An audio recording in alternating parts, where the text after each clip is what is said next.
The moment Clara's hands moved in silent conversation with the elderly woman across the table, she sealed her fate. What should have been invisible kindness became the spark that would ignite a war between Chicago's most dangerous families. The man watching from the shadows, Victor Moretti, the city's most feared crime boss, saw something in her that night. Something that didn't belong. Something worth killing for. In a world where one wrong move means death, Clara had just made the biggest mistake of her life. She let someone see who she really was. If you're ready for a story of secrets, survival, and second chances, stay until the end. Hit that like button and comment your city so I can see how far this story reaches across the world. The crystal chandeliers of Luminaire cast fractured light across white tablecloths like broken promises. Clara Whitmore moved through the dining room like a ghost, deliberately forgettable, professionally invisible. That was the point. That had always been the point. She balanced 3 plates along her left arm with practiced ease, her movements economical and precise. The Friday night crowd buzzed with the particular energy of Chicago's elite. Venture capitalists celebrating deals, politicians entertaining donors, old money reminding new money who really ran this city. Clara served them all with downcast eyes and a pleasant smile that never quite reached her eyes. "Excuse me, miss." The voice came from table 12, the corner booth that had been reserved under a simple initial. Clara turned, her server's mask firmly in place. "Yes, ma'am. How can I help you?" The elderly woman sitting across from a broad-shouldered man in an impeccable charcoal suit gestured apologetically. She was perhaps 70, with silver hair swept into an elegant chignon and kind eyes that crinkled at the corners. Her hands moved in a fluid, graceful pattern. Sign language. Clara's breath caught.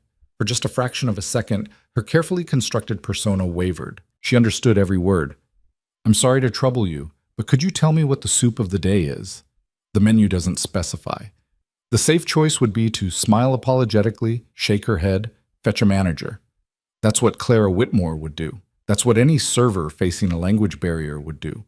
But the woman's expression was so hopeful, so accustomed to being overlooked in a hearing world, that something in Clara's chest cracked open. Her hands moved before her mind could stop them. The soup today is roasted butternut squash with sage cream and toasted pepitas. It's quite good. The chef makes it fresh every morning. The woman's face lit up like sunrise. "Oh, wonderful. You sign. How lovely. I'll have that, please." "Of course. Would you like anything to drink with your meal?" "Just water with lemon, dear. Thank you so much." Clara smiled, a real smile this time, and nodded. She was already turning away when she felt it, the weight of absolute attention, the kind of focus that made the air feel heavy, that made prey animals freeze in the wilderness. She looked up. The man across from the elderly woman was staring at her with an intensity that made her skin prickle. He was perhaps 40, with dark hair touched with silver at the temples, and a face that might have been handsome if it weren't so carefully controlled. His eyes were the color of slate before a storm, gray and utterly unreadable. But they saw her, really saw her, and in that moment, Clara knew she had made a catastrophic mistake. "That was very kind of you," he said. His voice was smooth, cultured, with just a hint of something dangerous underneath. Not many people know ASL. I learned it in college," Clara said quickly, defaulting to her cover story. "Community service requirement." One dark eyebrow rose fractionally. "Community service at Northwestern?" Clara's stomach dropped. She'd never mentioned Northwestern. That detail wasn't on her employment application, wasn't part of her carefully rehearsed backstory for casual conversation. "I should put in your order," she said, taking a step back. "Please excuse me." She fled to the kitchen before he could respond, her heart hammering against her ribs. Stupid, stupid, stupid. In 3 years of hiding, she'd never slipped. Not once. She'd been so careful, changing her hair from honey blonde to dark brown, wearing colored contacts to hide her distinctive amber eyes, adopting a flatter Midwestern accent to mask the East Coast boarding school polish in her voice. She'd buried Alessandra Vitale so deep that sometimes she almost believed Clara Whitmore was real. And she'd just shattered that illusion because an old woman reminded her of her grandmother. "Order up, Clara." Danny, the line cook, slid 2 plates across the pass. "Table 7. She mechanized her breathing, forced her hands steady, and grabbed the plates. This was fine. She was fine. So what if one customer paid attention? Luminaire served 300 people a night. By tomorrow, he wouldn't even remember her face. But when she emerged from the kitchen, his eyes found her immediately across the crowded restaurant. He watched her serve table 7, watched her refill water glasses at table 3, watched her laugh politely at an off-color joke from the regular at table 9 who always overtipped and underdressed, watched her like she was a puzzle he intended to solve. Clara's coworker, Misha, appeared at her elbow during a rare quiet moment at the service station. "Girl, you okay? You look like you've seen a ghost." "I'm fine, just tired." Misha, a theater major with purple streaks in her black hair and a gift for reading people, wasn't convinced. This wouldn't have anything to do with the man at table 12 who's been staring at you for the last 45 minutes like you're the only person in this restaurant. He's not. Oh, he absolutely is. And honey, I recognize that face. Victor Moretti. Came in once before, about 6 months ago. Owns half the south side, and not the legal half, if you know what I mean. Misha's voice dropped to a whisper. Word is he's connected. Like, connected. The kind of man you smile at, serve efficiently, and forget immediately. But forgetting was a luxury Clara no longer had. The rest of the dinner service passed in a blur of forced normalcy. She brought the butternut squash soup, which the elderly woman enjoyed immensely, signing her compliments to the chef. She served their entrees, beef Wellington for him, seared halibut for her. She refilled wine glasses and cleared plates and smiled until her face ached. And through it all, Victor Moretti watched.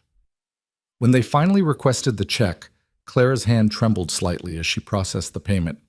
He'd left a credit card, which she ran through the system with mechanical efficiency. Victor Moretti.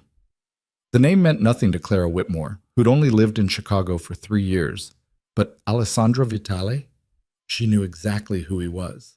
The Morettis controlled the South Side with an iron fist wrapped in legitimate business ventures. They'd been rivals to her family for 2 generations. Not quite enemies, but never friends. A delicate balance of power that her father, Antonio Vitale, had maintained through careful negotiation and occasional violence. And she'd just signed a conversation in front of Victor Moretti using skills she'd learned from her grandmother Rosa, who'd lost her hearing to childhood illness and who'd taught all the Vitale children to sign before they could properly speak. She brought the receipt to his table with a hand that no longer shook. Fear was useless now. If he'd recognized her, running would only confirm his suspicions. "Thank you for dining with us this evening," she said in her perfected Midwestern neutrality. "I hope everything was to your satisfaction." "Everything was excellent." The elderly woman signed as she spoke, her voice carrying the particular quality of someone who'd lost hearing later in life. "You made my evening, dear. It's not often I can communicate so easily in restaurants." "I'm so glad," Clara signed back, unable to help herself. "You're very welcome." "My mother enjoyed her meal immensely," Victor said, his eyes never leaving Clara's face. "Thanks to your kindness." His mother. Of course. The family resemblance was there in the strong jawline, the aristocratic nose. "I'm happy to help," Clara said. "Have a wonderful evening." She turned to leave, but his voice stopped her. "Clara." She froze. Slowly, she looked back. "That's your name, isn't it? Clara Whitmore?" He said it like he was testing the weight of it, seeing if it rang true or false. "Yes, sir." "You're a student at Northwestern?" "Was. I graduated last spring." Another lie, smooth as silk. The real Clara Whitmore had graduated. The girl wearing her identity had never set foot in a classroom there. "What did you study?" This was dangerous ground. Every answer was a potential trap. "Psychology," she said, picking the major listed on the real Clara's transcripts, with a minor in linguistics. "Linguistics." He smiled, but it didn't reach his eyes. "That explains the sign language." "I've always been interested in communication," Clara said carefully, "how we connect with each other despite barriers." "Barriers," he repeated. "Yes, we all have those, don't we? Things we hide, things we protect." The air between them felt electrically charged, dangerous. His mother was watching their exchange with bright, curious eyes, oblivious to the undercurrent of threat. "If you'll excuse me," Clara said, "I have other tables." This time, he let her go. But when she glanced back 10 minutes later as they were leaving, he was still watching. And as he held the door for his mother, he turned back one last time, meeting Clara's eyes across the crowded restaurant. He knew something was wrong. Maybe not what, not yet, but he knew. And men like Victor Moretti didn't let go of puzzles until they'd solved them. Clara's apartment was a study in deliberate mediocrity. Studio efficiency in a building that had seen better decades, furnished with thrift store finds and whatever the previous tenant had left behind. No photographs on the walls, no personal touches that couldn't be abandoned in 15 minutes if necessary. She'd learned early that survival meant traveling light. It was past midnight when she finally climbed the 3 flights of stairs, her feet aching in the sensible flats all Luminaire servers wore. The hallway smelled like someone's late-night cooking, garlic, and something spicy that made her stomach growl despite the stress coiling in her gut. Inside, she locked 3 separate locks and pulled the cheap curtain across the single window that looked out onto the fire escape. Only then did she let herself breathe. She made chamomile tea she didn't want and sat on the futon that served as her couch, trying to think. Victor Moretti had seen her, really seen her. And in a world where invisibility was survival, being seen was death. The question was, had he recognized her? 3 years ago, when she'd fled New York, she'd been 21 and desperate. Her father had arranged a marriage, not asked arranged, to a man twice her age who ran weapons through Port Newark. A strategic alliance, Antonio had called it, a prison sentence Alessandra had known. So she'd done the unthinkable. She'd run. Not far at first, just to her grandmother's house in Connecticut, thinking Rosa would help her. But her father's reach was long, and within a week, men had come looking. Rosa had hidden her in the attic, lied to their faces, and then driven her to the bus station at 3 a.m. with a backpack full of cash and a burner phone. "You were always too smart for this life, cara mia," Rosa had said, tears streaming down her weathered face as she signed. "Go, live, be free. I'll tell them you're dead if I have to." Clara had chosen Chicago because it was big enough to disappear in, but far enough from the East Coast power structures that her father's people wouldn't look twice. She'd found an identity broker through a friend of someone Rosa knew, a woman who specialized in helping people vanish. The real Clara Whitmore had died in a car accident 2 years earlier, no family, no complications. For $5,000, her documents had become Alessandra's escape hatch. For 3 years, it had worked. But tonight, in the space of one kind gesture, she might have destroyed everything. Her phone buzzed, the smartphone she was allowed to keep, tied to Clara Whitmore's identity. Probably Misha, texting about some drama with the closing staff. Clara reached for it, then froze. Unknown number. Her heart stopped. Nobody had this number except her employer, her landlord, and a handful of coworkers. She'd been so careful. The text was short. "You helped my mother tonight. That kindness won't be forgotten." VM Clara stared at the screen until her vision blurred. It could be innocent, a simple thank you. Gratitude from a man whose elderly mother had enjoyed a rare moment of easy communication. Or it could be a warning. A message that said, "I see you. I know where you work. I can find you whenever I want." She should run. Pack the go bag she kept in the closet, grab the emergency cash taped under the bathroom sink, and disappear before dawn. Start over somewhere else. Albuquerque, Portland. Somewhere. But she was so tired of running. Clara set down the phone without responding and walked to the small bathroom mirror. She stared at her reflection, dark brown hair that felt wrong every time she looked at it, hazel contacts that obscured the amber eyes she'd inherited from her mother, skin paler than it should be from 3 years of avoiding anywhere her father's people might congregate. She looked nothing like Alessandra Vitale, but Victor Moretti had looked at her like he could see straight through the disguise. Sleep was impossible. She lay on the futon as the city sounds filtered through her window. Sirens, someone's bass-heavy music, the rattle of the L train 6 blocks away. Chicago's lullaby. Dawn came gray and cold, November settling into the city's bones. Clara showered, made coffee, and checked the news like she did every morning, scanning for any mention of her father's organization. Antonio Vitale was careful, legitimate on the surface, but occasionally something slipped through. An arrest of a low-level associate, a business deal that raised eyebrows. Nothing today. Just the usual chaos of the world. She dressed for her Saturday morning shift at Luminaire, the brunch crowd, usually easier than dinner, but no less exhausting. She was twisting her hair into its usual low bun when her phone buzzed again. Unknown number. Different from last night. Alessandra Vitale. We know where you are. Come home or we'll come get you. The phone slipped from her nerveless fingers, clattering against the cheap linoleum. They'd found her. After 3 years, her father's people had finally tracked her down. Clara's mind raced. How? She'd been so careful. Every transaction in cash, no social media, no contact with anyone from her old life except one carefully encrypted email to Rosa every few months, sent from different internet cafes, never the same one twice. Unless someone had recognized her last night. Not Victor Moretti. His text had been polite, almost friendly. But Luminaire catered to the wealthy and powerful. What if someone else had been there? Someone with connections to New York. Someone who'd looked twice at the waitress with the distinctive mannerisms that no amount of dye could completely hide. She had maybe hours before they came. Maybe less. Clara grabbed her go-bag from the closet, hands shaking now. Cash, documents, a change of clothes, a burner phone still in its package. Everything she needed to disappear. But where could she go that they wouldn't find her? Her father had resources across the country. If they'd found her in Chicago, they could find her anywhere. A third text arrived. Same number as the threat. You have until tomorrow midnight. After that, it gets messy. 24 hours. Clara sank onto the futon, go-bag clutched in her lap. She could run and spend the rest of her life looking over her shoulder. Or she could... What? Go back?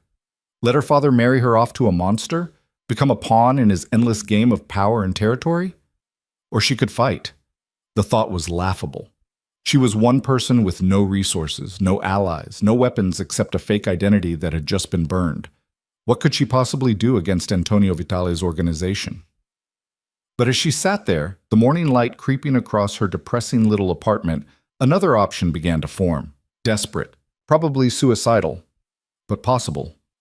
If her father's people had found her, they'd done it somehow, which meant someone had talked, or someone had seen something, or someone had connected dots that shouldn't have been connectable. And if there was one thing Alessandra Vitale had learned growing up in her father's world, it was that information was currency, and Chicago's South Side had its own king of information, Victor Moretti. The idea was insane. The Morettis and the Vitales weren't enemies, but they weren't friends. Going to Victor would be exposing herself completely, trusting a man she didn't know with secrets that could get her killed. But he'd noticed her, really noticed her, and his mother had been kind, and something in the way he'd looked at her hadn't been threatening. It had been curious. Maybe curious was enough. Clara grabbed her phone and pulled up the text from last night. You helped my mother tonight. That kindness won't be forgotten. She stared at it for a long moment, weighing her options. Run and hide forever, go back and lose herself, or take a chance on a man who might help or might turn her over to her father for whatever price Antonio was offering. Her thumbs moved before she could second-guess herself. I need to meet, today. It's urgent. She hit send and immediately wanted to throw the phone across the room. What was she thinking? Victor Moretti wasn't a friend. He was a crime boss. Just because he'd been polite to a waitress didn't mean... The phone buzzed. Noon. Millennium Park, Cloudgate. Come alone. Clara's laugh was slightly hysterical. Come alone. As if she had anyone to bring. She had 4 hours to decide if she was brave or just stupid. Millennium Park was crowded for a November Saturday. Tourists and locals alike bundled against the cold to take selfies with the massive reflective sculpture everyone called the Bean. Clara stood at the edge of the plaza, hands shoved deep in her coat pockets, watching her breath cloud in the frigid air. She'd dressed in layers, jeans, boots, a heavy sweater under her thrift store peacoat. The go-bag was hidden in a locker at Union Station, along with most of her cash. If this went wrong, she wanted to be able to run. Victor Moretti arrived at exactly noon. He wore a long black wool coat that probably cost more than 3 months of Clara's rent, with a dark gray scarf knotted at his throat. 2 men flanked him, obvious security, their alertness marking them as professionals. But when Victor raised a hand, they fell back, giving him space. He approached alone as promised. Miss Whitmore, he said, stopping a careful distance away. Close enough to talk. Far enough to respect her space. Or should I call you something else? Claire's stomach dropped. So he did know. How long have you known? She asked. Known what exactly? Don't. Her voice came out sharper than intended. Please don't play games. I don't have time. Something shifted in his expression. Reassessment, maybe respect. I suspected last night. You move like someone who's had training in situational awareness. You watch exits. You position yourself with your back to walls. And your sign language wasn't learned in a college course. It's too fluent, too natural. The way native speakers communicate. That's not proof of anything. No, he agreed. But your eyes are wrong. Claire's hand instinctively rose toward her face before she caught herself. The color is fine, Victor continued, his voice almost gentle. But the way you see, that's harder to hide. You catalog threats in that restaurant like someone who'd been taught to, probably from childhood. And when you looked at me, he paused. You knew who I was, not Victor Moretti, the businessman who makes reservations at expensive restaurants. You knew. There was no point in denying it. Yes. So who are you, really? This was it. The moment where she either trusted a stranger with her life or walked away and kept running. Clara looked at him, really looked. His face was hard, yes, but there were lines around his eyes that spoke of laughter. His hands, when he'd held his mother's arm last night, had been gentle. And something in the way he stood there, patient despite the cold, waiting for her answer instead of demanding it, made her decision. My name is Alessandra Vitale, she said quietly. I'm Antonio Vitale's daughter, and I need your help. To his credit, Victor's expression barely changed. A slight widening of the eyes, perhaps. A subtle tension in his shoulders, but his voice remained steady. Antonio Vitale's daughter disappeared 3 years ago. Officially died in a boating accident off the Connecticut coast. Officially, Clara, Alessandra, confirmed. In reality, I ran. He wanted to marry me off to Joseph Castellano to secure a weapons pipeline. I refused. So I became someone else. And now? Now they've found me. She pulled out her phone and showed him the threatening text. I have until tomorrow midnight to come home. After that, they'll come get me. Victor read the message, his jaw tightening. How did they find you? I don't know. I've been careful. So careful, but last night... She trailed off, the pieces suddenly clicking together. Last night I was visible. I signed with your mother in front of a room full of people. What if someone recognized... Not my mother, Victor interrupted. The signing itself. How many people in Chicago's elite circles know ASL fluently? It's distinctive. If someone from your father's organization was there, or heard about it, they'd know it was me. Alessandra felt sick. Rosa taught all of us to sign. It was our secret language, only family knew. And you used it without thinking because my mother reminded you of her. It wasn't a question, but Alessandra nodded anyway. I'm sorry. I didn't mean to... Don't apologize for being kind. Victor's voice was firm. My mother has struggled with isolation since losing her hearing. You gave her a moment of connection. That's worth something. Even if it got me caught? Especially then. He studied her face, and Alessandra had the strange sensation of being truly seen for the first time in years. Why come to me? We're not allies. Your father and I have a complicated relationship. Complicated, Alessandra repeated. Not enemies. Not friends, either. No, but you're powerful. You have resources. And... She hesitated, then pushed forward. And you noticed me when everyone else looked through me. You saw something wrong. That means you pay attention. I need someone who pays attention. A ghost of a smile touched Victor's lips. You're asking me to protect you from your own family. That could start a war. I'm asking you to help me disappear. Really disappear this time. Somewhere they'll never find me. Even as she said it, Alessandra knew how desperate it sounded, how impossible.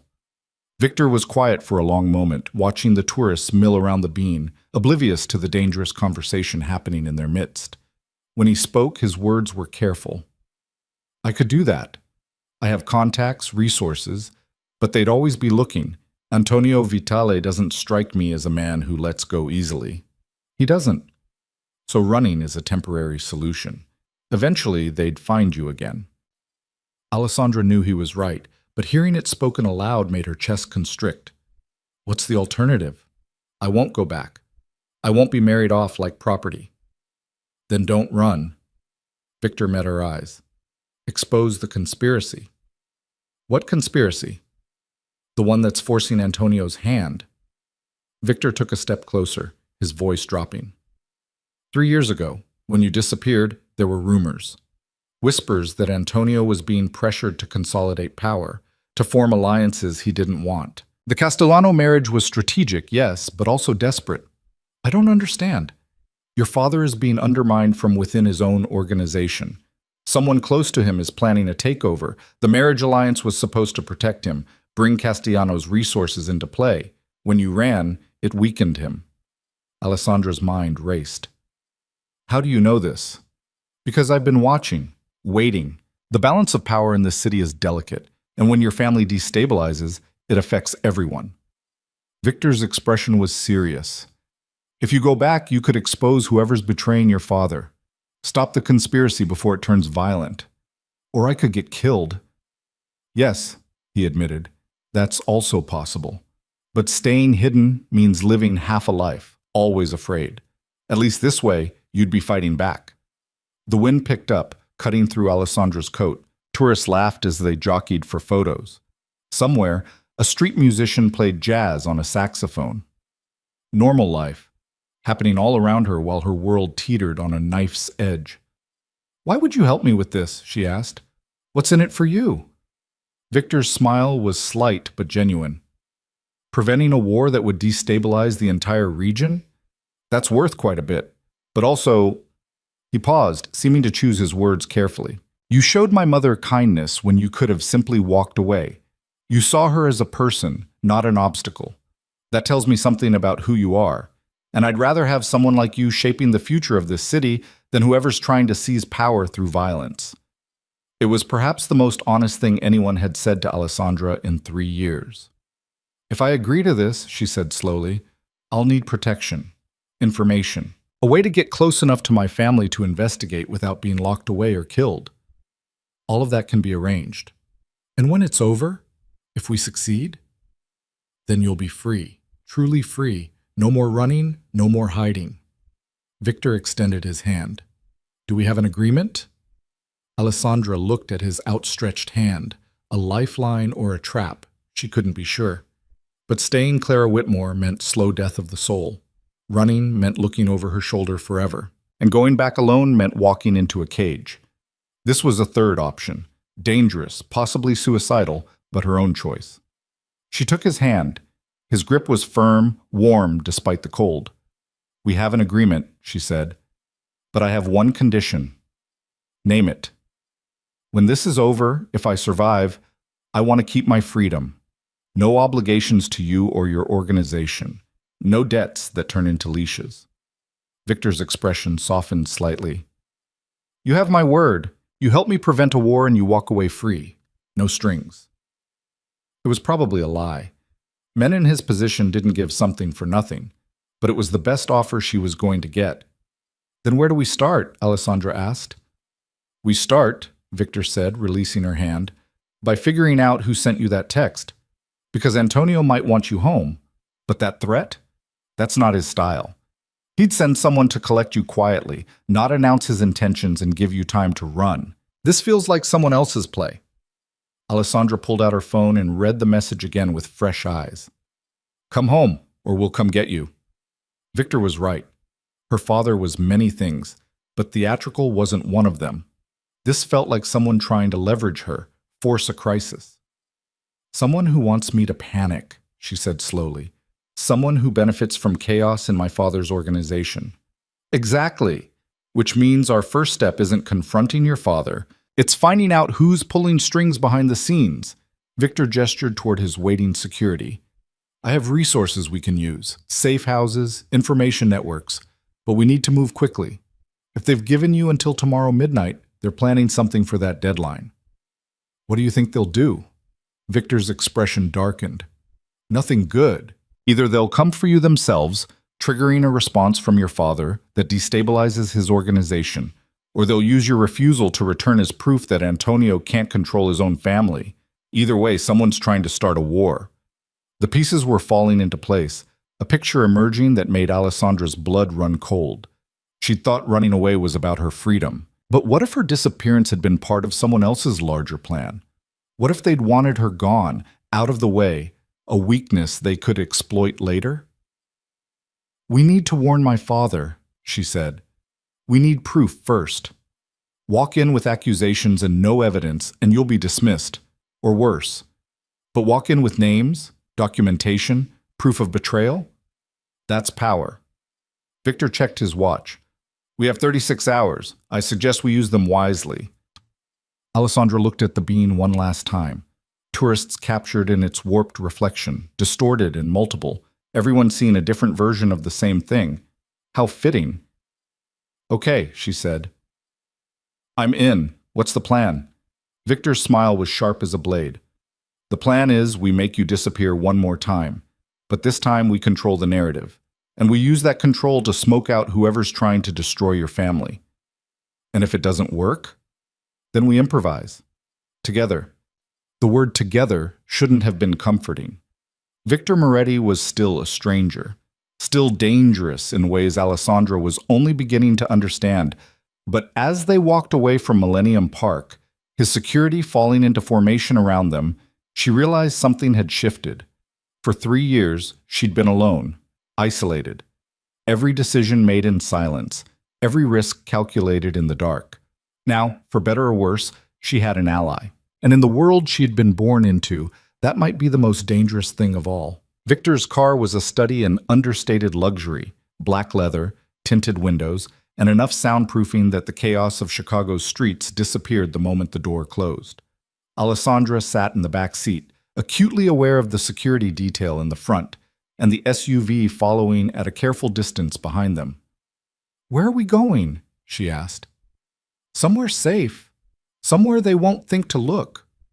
Victor scrolled through his phone, his expression focused. "I have a property in Lincoln Park. Quiet building, private security, completely off the books. You'll stay there while we work. I can't just disappear from my apartment. My landlord will notice. My job will be handled. I'll have someone collect your essentials and settle your accounts. As far as anyone at Luminaire knows, you had a family emergency and had to leave town immediately." Victor glanced up from his phone. "The Clara Whitmore identity is burned anyway. Whoever sent that text knows where you live, where you work. Staying there is suicide." He was right, but the casual efficiency with which he dismantled her life still made her stomach clench. 3 years of careful construction, gone in a single conversation. "What about Rosa?" The words escaped before Alessandra could stop them. "My grandmother. If they're coming for me, they might already taken care of." Victor's voice softened slightly. "I made some calls while you were deciding whether to trust me. Your grandmother is currently on her way to a private care facility in Vermont. Top-tier medical staff, full security. She'll be told it's a wellness retreat, all expenses paid by an anonymous benefactor. She'll be safe." Alessandra stared at him, something hot and sharp lodging in her throat. "You did that before I even agreed to help you?" "I did that because my mother enjoyed a conversation with a stranger, and that stranger is now in danger because of it. Call it evening the scales." He met her eyes. "Besides, if we're going to work together, I need you focused. Worrying about your grandmother would be a distraction we can't afford." The car turned onto a tree-lined street where brownstones stood shoulder to shoulder, their facades elegant even in November's gray light. They pulled into an underground garage, the door closing behind them with mechanical finality. Victor's safe house occupied the entire top floor of the building. Alessandra followed him through rooms that spoke of money and taste. Hardwood floors, exposed brick, furniture that looked simultaneously comfortable and expensive. Floor-to-ceiling windows offered views of the city, but she noticed the glass was thick, probably bulletproof. "The guest room is through there," Victor said, gesturing toward a hallway. "Bathrooms attached. There's clothing in the closet, various sizes. Help yourself to whatever fits." "You keep a safe house stocked with women's clothing?" Alessandra couldn't keep the skepticism from her voice. A ghost of a smile touched his lips. "My sister stays here occasionally when she's in the city." You're about her size, I think. And before you ask, yes, she knows about the family business. No, she's not involved. She's a doctor in Boston, completely legitimate. The normalcy of it, a sister, a doctor, a life outside the violence and secrecy, struck Alessandra as almost surreal. She'd spent so long thinking of people like Victor as one-dimensional, all sharp edges and moral compromises, that evidence of actual family connections felt disorienting. "Thank you," she said quietly, "for all of this. I know it's a risk. Everything worth doing is." Victor pulled out his phone again, already moving to the next task. "Get settled. Change if you want. I'm making calls to start gathering information. We'll meet in the main room in an hour to strategize." Alessandra retreated to the guest room, which was tastefully decorated in shades of cream and soft gray. The attached bathroom had heated floors and a shower with enough jets to qualify as a spa. The closet held an impressive array of clothing, all high quality, all exactly the kind of understated elegance that wealth whispered rather than shouted. She picked out jeans that fit almost perfectly and a soft cashmere sweater in deep blue, then stood in front of the mirror and did something she hadn't done in 3 years. She took out her contacts. Amber eyes stared back at her. Her mother's eyes. Rosa's eyes. The Vitale eyes that had stared out of family portraits for generations. Without the hazel lenses, her face looked different.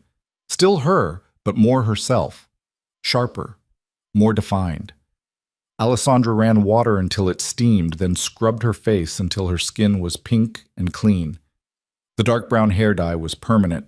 She'd need professional help to strip that.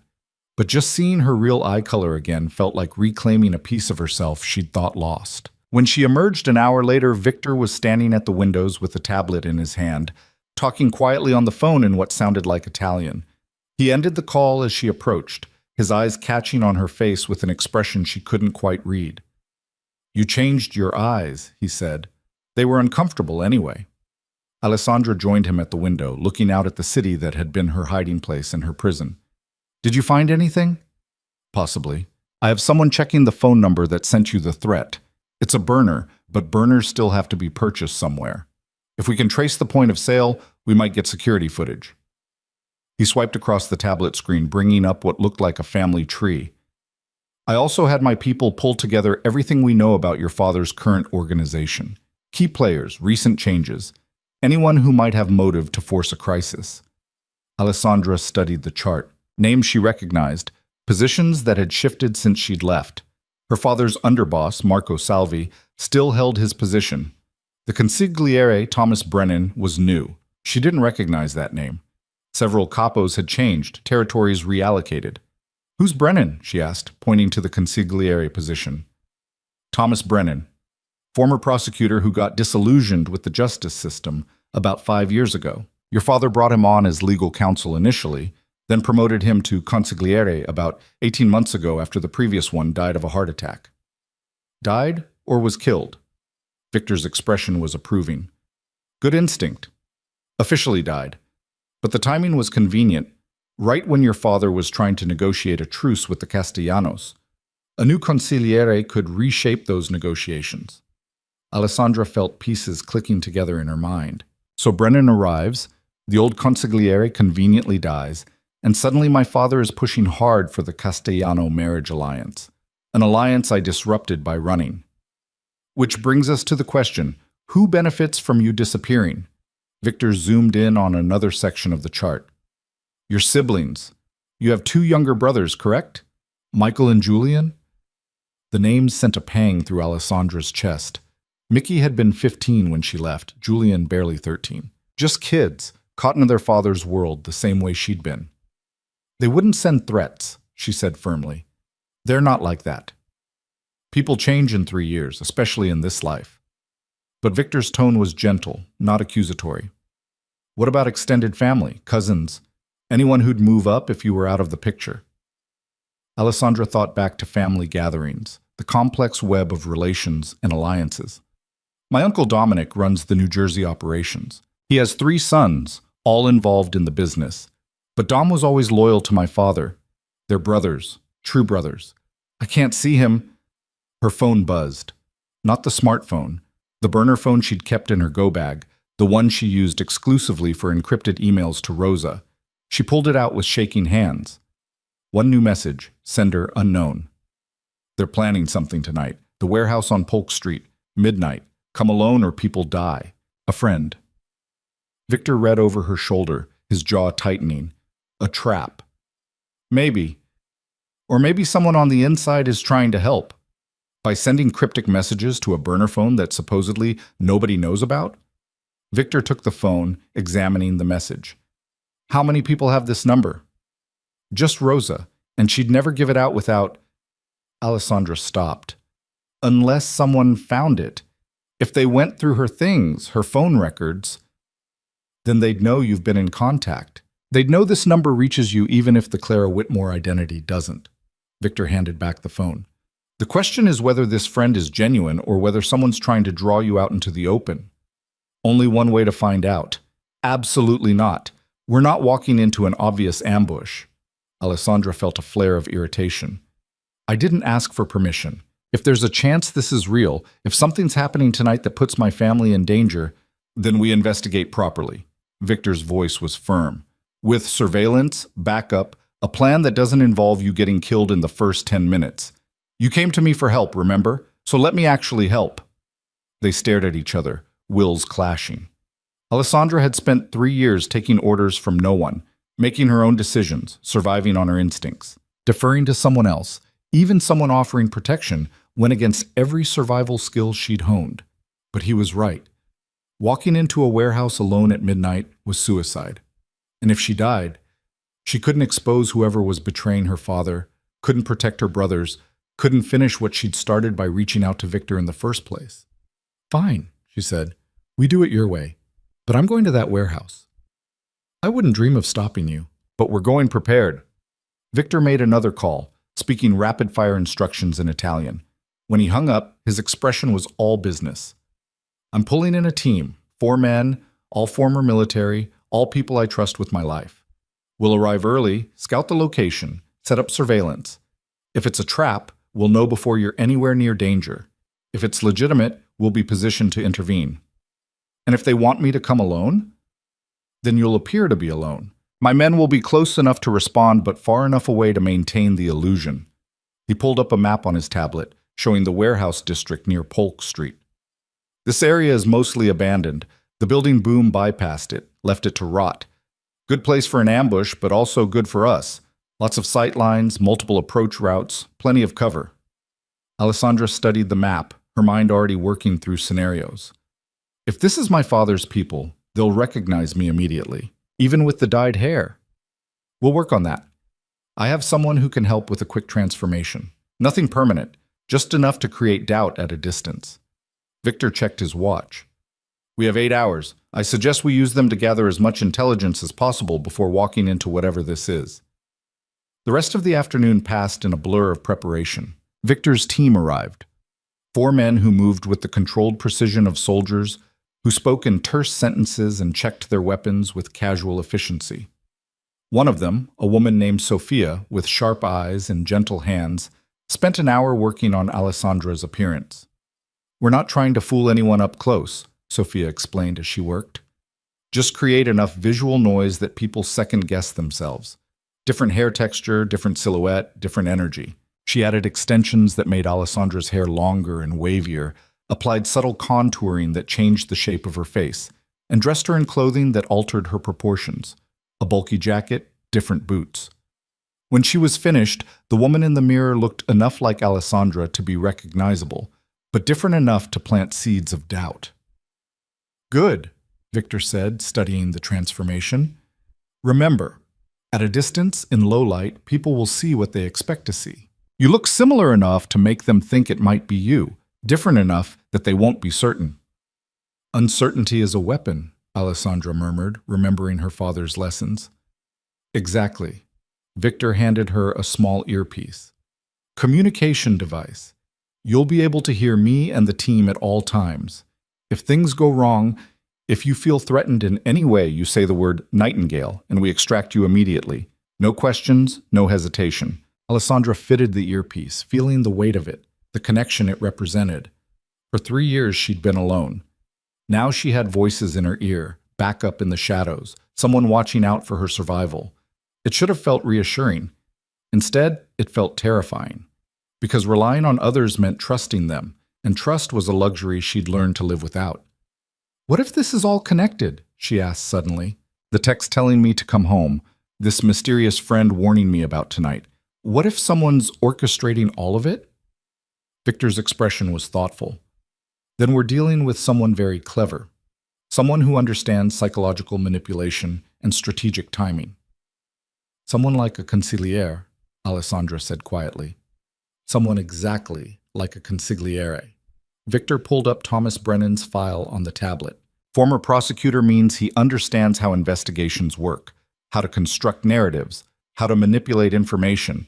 If he wanted to destabilize your father's organization, he'd need to create crisis points, leverage pressure, force decisions. And me coming home would be a crisis point. Either I'd refuse and prove Antonio can't control his family, or I'd submit and he'd marry me off to Castellano, creating an alliance that might threaten whoever's planning a takeover.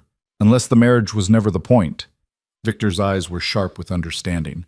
What if the goal was always to get you back in New York, in the family compound, where you could be used as a hostage or leverage or killed, Alessandra finished.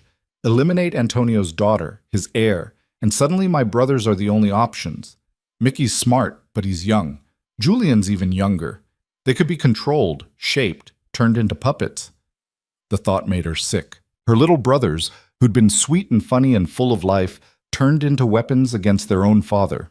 Or worse, turned into monsters themselves, shaped by whoever won the coming war. We need proof, Victor said. Solid, irrefutable proof of who's behind this. And we need it before anyone else gets hurt. As the evening deepened into night, Alessandra found herself standing at the windows again, watching the city lights flicker against the darkness. Chicago had been her sanctuary, but it had also been a lie. A place where she could pretend to be someone else, pretend the past didn't matter, pretend she could escape the legacy written into her blood. But you couldn't outrun blood, couldn't hide from legacy. Eventually, it found you. You're thinking too hard, Victor said, appearing at her shoulder with 2 glasses of wine. I can practically hear it from across the room. Alessandra accepted the glass, surprised by the gesture. I'm thinking about my brothers, about what happens if we fail. We won't fail. You can't promise that. No, he admitted, but I can promise that I'll do everything in my power to protect them. And you. Why? The question had been building all day. Why are you really doing this? Preventing a war is one thing, but the level of resources you're committing, the risk you're taking, there has to be more to it. Victor was quiet for a long moment, staring out at the city. When he spoke, his voice was careful, measured. My father built an empire on violence and fear. When he died, I inherited that legacy. And I've spent the last 10 years trying to transform it into something else. Something that doesn't require quite so much blood. He took a sip of wine. But transformation requires stability. It requires the old powers to stay balanced, to not descend into chaos and war. If your family implodes, it creates a vacuum. And vacuums get filled by the worst kinds of people. So you're protecting the status quo. I'm protecting the possibility of change. Your father, for all his faults, is predictable, rational. He can be negotiated with. But if someone like Brennan takes over, if the violence escalates, if the old ways come roaring back, Victor shook his head. I don't want that for this city. And I don't want it for my mother, who deserves to live out her years in peace without worrying that her son's business will get him killed. It was honest, painfully honest. And it reminded Alessandra that Victor Moretti was a man caught between worlds, just like she was, trying to honor the past while building something better, trying to survive without becoming the very thing he'd inherited. Your mother is lucky to have you, she said quietly. I'm lucky to have her. She keeps me human. He turned to face Alessandra fully. Which is why I noticed you last night. Because she was happy. Because you gave her that. And I thought, anyone who can see my mother as a person rather than an obstacle, who can show that kind of instinctive kindness, is someone worth knowing. The air between them felt charged, dangerous in a way that had nothing to do with violence or threats. Alessandra stepped back, putting safe distance between them. "We should go over the plan again," she said. "Make sure everyone knows their positions." If Victor was disappointed by the deflection, he didn't show it. "Agreed. Let's gather the team." The final briefing was conducted with military precision. Maps spread across the table, entry and exit points marked, communication protocols established. Alessandra would approach from the east, appearing to come alone. Victor's team would already be in position, 2 on the warehouse roof with sniper rifles, 2 on the ground for close support. Victor himself in a vehicle positioned for rapid response. "You get there at 11:45, Victor said. "Early enough to scout, late enough that you're not waiting around exposed. You wear the vest under your jacket. It's lightweight, won't show. You keep your phone on, recording everything. And at the first sign of trouble, I say Nightingale and you pull me out." Alessandra had the protocol memorized. "I know. I need to hear you say it. Say the word right now." "Nightingale." Again. "Nightingale." Alessandra met his eyes. "I'm not planning to be a hero, Victor. I just want to know what's happening to my family." "Good. Heroes get killed. Smart people who follow the plan survive." He nodded to his team. "We leave in 20 minutes. Everyone check your gear one more time." The drive to the warehouse district was tense and silent. Alessandra sat in the back of an unmarked sedan, Sophia driving with the same calm competence she'd shown earlier. The city passed by outside. Familiar streets becoming unfamiliar, neighborhoods declining from maintained to forgotten. When they were 5 blocks out, Sophia pulled over. "This is your drop point," she said. "The warehouse is straight ahead, 3 blocks east. Team's already in position. You're covered." Alessandra checked her phone, 11:38. Right on schedule. She pulled up her hood, tucked her hands into her pockets, and stepped out into the cold November night. The warehouse district was exactly as desolate as the maps had suggested. Empty buildings with broken windows, streets cracked and pitted. The industrial decay that happened when economics shifted and left entire neighborhoods behind. Alessandra's footsteps echoed against pavement as she walked, her breath clouding in the frigid air. "We have you on visual," Victor's voice said in her ear, calm and steady. "Keep walking. The warehouse is the large brick building on your right. No movement yet." Alessandra could see it now, 4 stories of abandoned industrial space, windows dark and empty as dead eyes. A loading dock on the side, bay doors rusted shut. One smaller entrance, the door slightly ajar. Someone wanted her to go inside. "I see the entrance," she murmured, knowing the communication device would pick up her voice. "Copy that. We're scanning for heat signatures. Stand by." A pause. "Got 3 inside. Ground floor, northeast corner. They're waiting for you." 3 people. Not an army, not an overwhelming force, just 3. Alessandra approached the door, every instinct screaming at her to run, but she'd committed to this, had to see it through. She pushed the door open. The interior of the warehouse was vast and dark, illuminated only by streetlight filtering through broken windows. Concrete floors, metal support beams, the skeleton of industrial equipment long since stripped for parts. And in the corner, exactly where Victor's team had detected them, 3 figures stood beside a single battery-powered lantern. "Alessandra?" The voice was young, uncertain, familiar. Her heart stopped. "Mickey?" Her brother stepped into the light, and the years fell away. He was 18 now, tall and lean, with their father's dark hair and their mother's delicate features. But his eyes were haunted in a way that 15-year-olds' eyes shouldn't be. Beside him stood Julian, barely 16, looking terrified and determined in equal measure. And between them, slumped against a support beam with blood staining his expensive suit, was Marco Salvi, her father's underboss. "Oh no," Alessandra breathed. "No, no, no. What did you do?" "What we had to," Mickey said, his voice shaking. "To warn you. To get you to listen. Alessandra, Dad's in trouble, real trouble, and we didn't know who else to trust."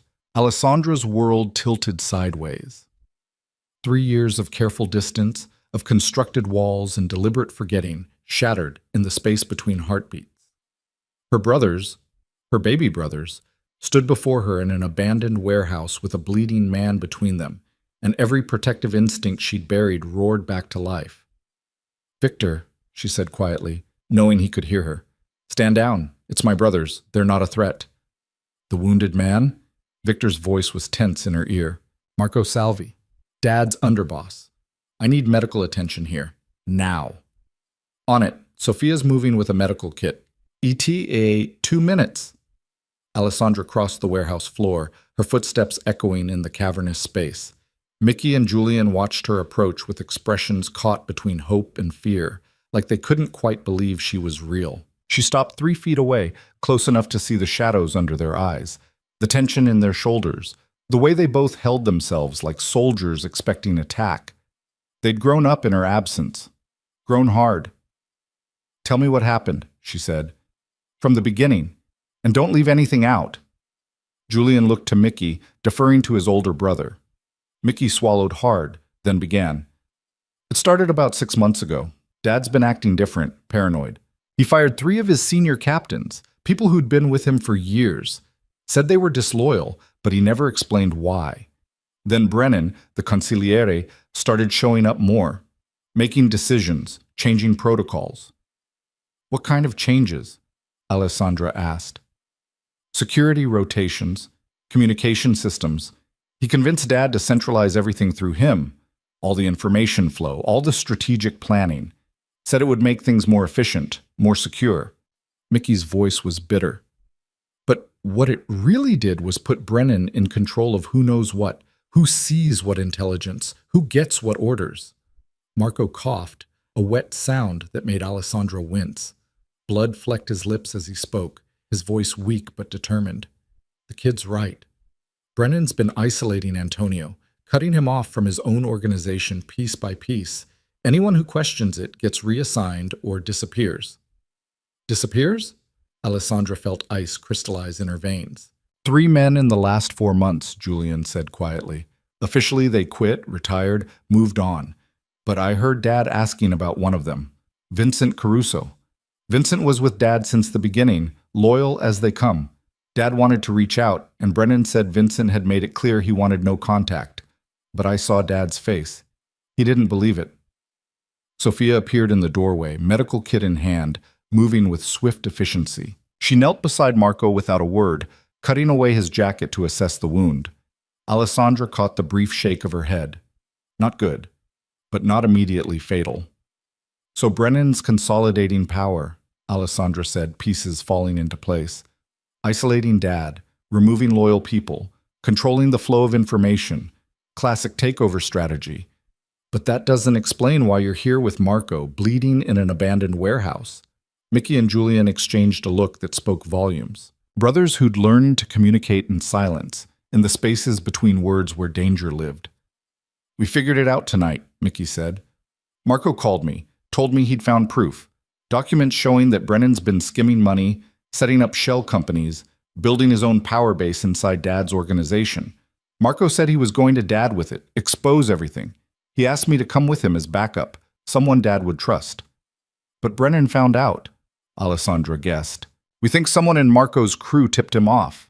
We were on our way to Dad's when we got ambushed. 3 cars, professional hitters.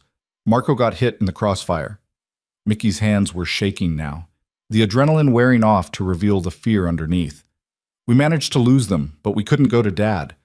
Brennan's there, and if he knows we have proof, he'd kill you, Alessandra finished.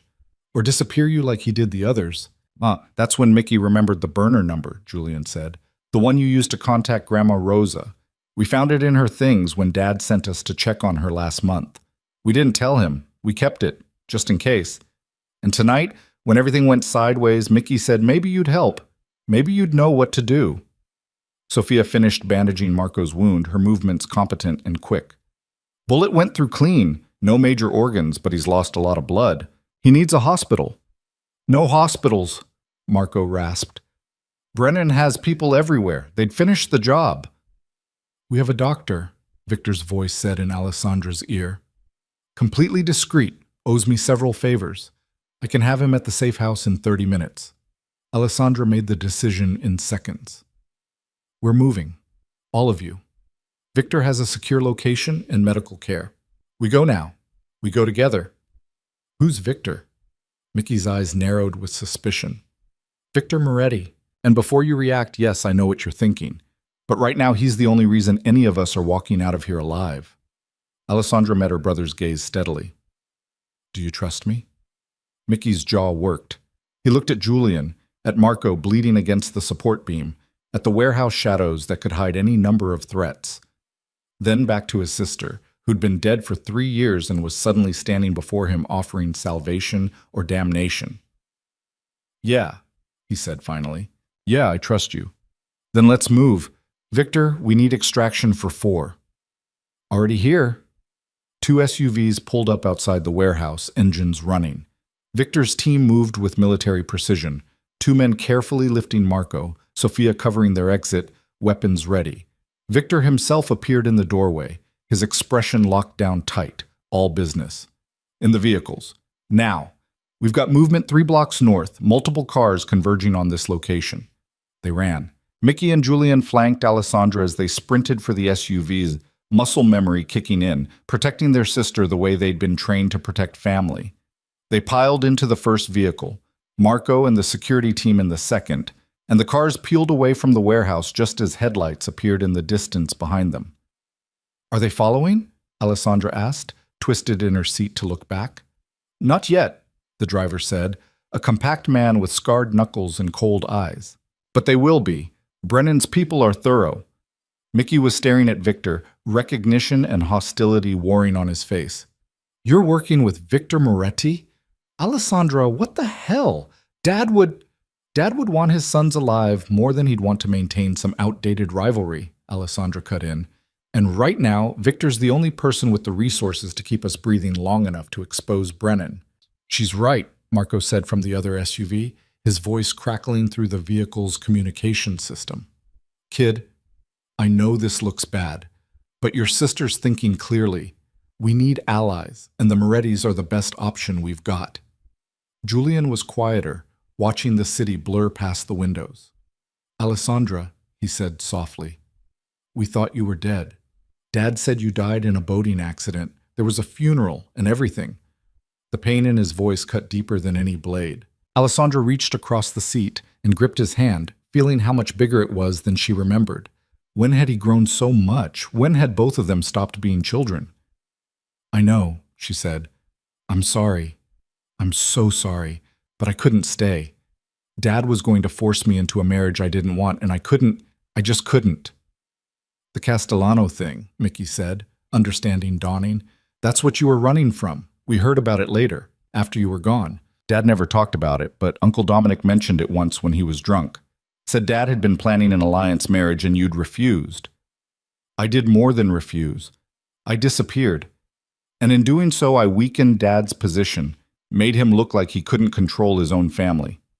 Alessandra's throat tightened. I thought I was choosing freedom, but maybe I was just choosing a different kind of prison. Victor spoke from the front passenger seat, his voice cutting through the emotion. You chose survival. There's no shame in that. And the situation you left behind, that was already compromised. Brennan was likely already in position, already planning his move. Your disappearance was a complication for him, not a cause. How do you know? Mickey challenged. Because I've been watching your family's organization for 2 years, ever since Brennan showed up. I knew something was off about him from the beginning. Former prosecutors don't usually switch sides without serious motivation. So I started paying attention, tracking movements, monitoring communications, and what I found was a man systematically dismantling Antonio Vitale's power base from the inside. The SUV turned into the underground garage of Victor's building. They piled out, Marco being carefully transferred to a wheelchair that Sophia produced from somewhere. The elevator ride to the top floor was silent and tense, everyone processing the rapidly shifting landscape of alliances and threats. Inside the safe house, Victor directed Marco to a bedroom where his doctor, a tired-looking man in his 50s with gentle hands, was already setting up equipment. Mickey and Julian stood in the middle of the living room like soldiers awaiting orders, clearly out of their depth, but trying not to show it. Sit, Alessandra said, gesturing to the couch. You look like you're about to collapse. They sat, and the moment they did, the soldier masks cracked. Julian's hands were shaking. Mickey's eyes were too bright, shock and adrenaline and fear finally catching up. Alessandra found herself doing something she hadn't done in 3 years. She pulled her brothers into a hug. They clung to her like drowning men, and she held them the way she used to when they were small and scared of thunderstorms before their world had become bullets and betrayal. "It's okay," she murmured. "You're safe. I've got you." "We missed you," Julian whispered. "So much. Every day." Mickey pulled back first, swiping at his eyes with angry efficiency. "We can't fall apart. Not now. We need a plan." He was so much like their father it hurt.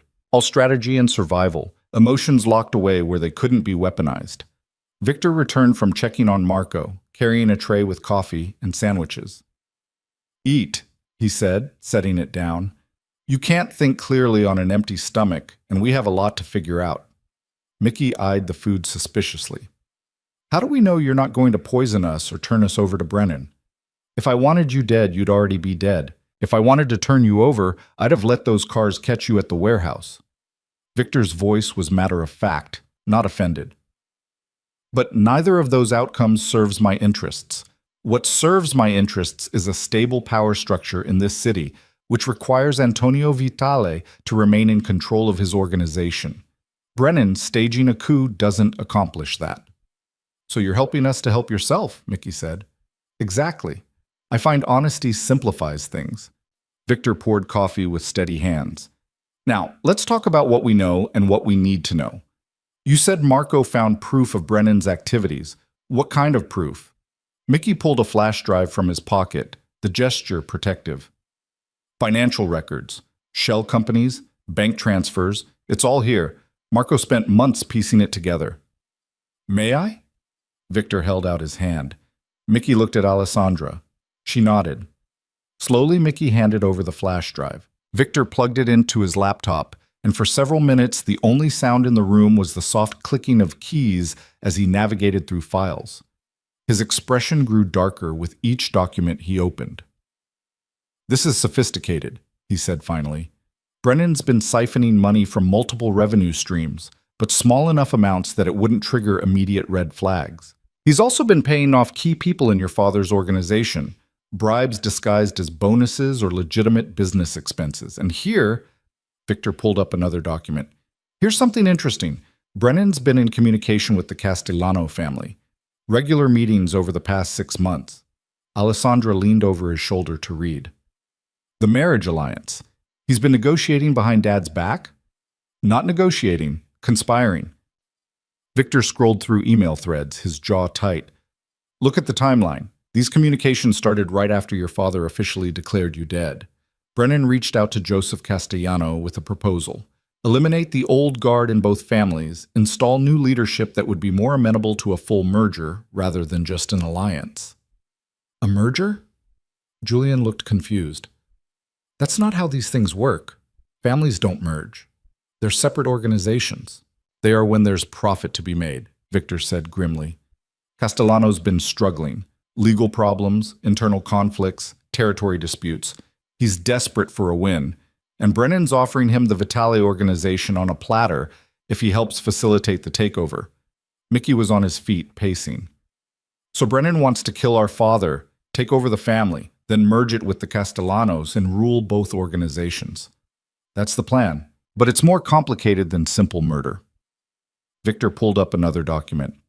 "Brennan's smart. He knows that just killing Antonio would create chaos, possible retaliation, a power vacuum that would be hard to control. So he's been systematically weakening your father's position first, removing loyal people, isolating him, making him look paranoid and unstable to the rest of the organization. So when Brennan makes his move," Alessandra said slowly, "it'll look like a mercy, like he's saving the organization from a leader who's lost his grip." "Exactly. And with the Castellano alliance already in place, he'll have the resources to crush any resistance quickly."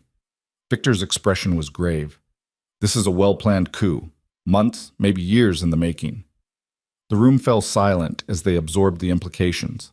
Alessandra watched her brothers process it, the betrayal, the danger, the complexity of the trap their father had walked into. "When?" Mickey asked. "When is he planning to make his move?" Victor scrolled through more files. "Based on these communications, soon, within the week. There's a shipment coming in from overseas, weapons, high value. Brennan's been positioning it as a major deal, something that requires Antonio's personal attention. But I'd bet anything it's a setup. Get Antonio in one place, away from his usual security, and take him out, Mickey finished, and make it look like a deal gone bad. Enemy action, not internal betrayal. Your brother's smart, Victor said to Alessandra. He's Antonio Vitale's son, she replied. He was trained for this. Julian had been quiet, but now he spoke up. So what do we do? We can't just call Dad and warn him. Brennan's monitoring all communications. We tip him off that we know, and he'd accelerate his timeline. We need to get to Dad in person, Mickey said. Show him the evidence. Make him see what Brennan's doing. Walking into the family compound is suicide, Alessandra countered. Brennan has people there, security, staff, probably half of Dad's own men. You'd be dead before you reached his office. So we're just supposed to hide here while Brennan kills our father? The anguish in Mickey's voice was raw and real. Alessandra felt it echoing in her own chest. The impossible choice between safety and loyalty, between survival and family. Victor stood, crossing to the windows. There's another option. A dangerous one, but possible. What? Alessandra asked. The shipment. The one Brennan's using as bait. What if we intercept it first? Mickey frowned. How does that help? Think about it. Brennan's entire plan relies on that shipment being the trap. If it doesn't exist, if we take it before he can use it, his timeline collapses. He'd have to improvise, create a new plan on the fly. And people make mistakes when they improvise. Plus, Alessandra added, seeing where Victor was going, if we have the shipment, we have leverage. Something Brennan needs, something he can't complete his coup without. Exactly. We intercept the weapons, we document everything about Brennan's involvement, and we use that evidence to approach Antonio directly, not through Brennan's communication channels. Face to face. Julian was shaking his head. You're talking about stealing from our own family. That's survival, Mickey interrupted, and it's smart. Victor's right. We need leverage, and we need proof Brennan can't explain away. The shipment gives us both. The doctor emerged from the bedroom, wiping his hands on a towel.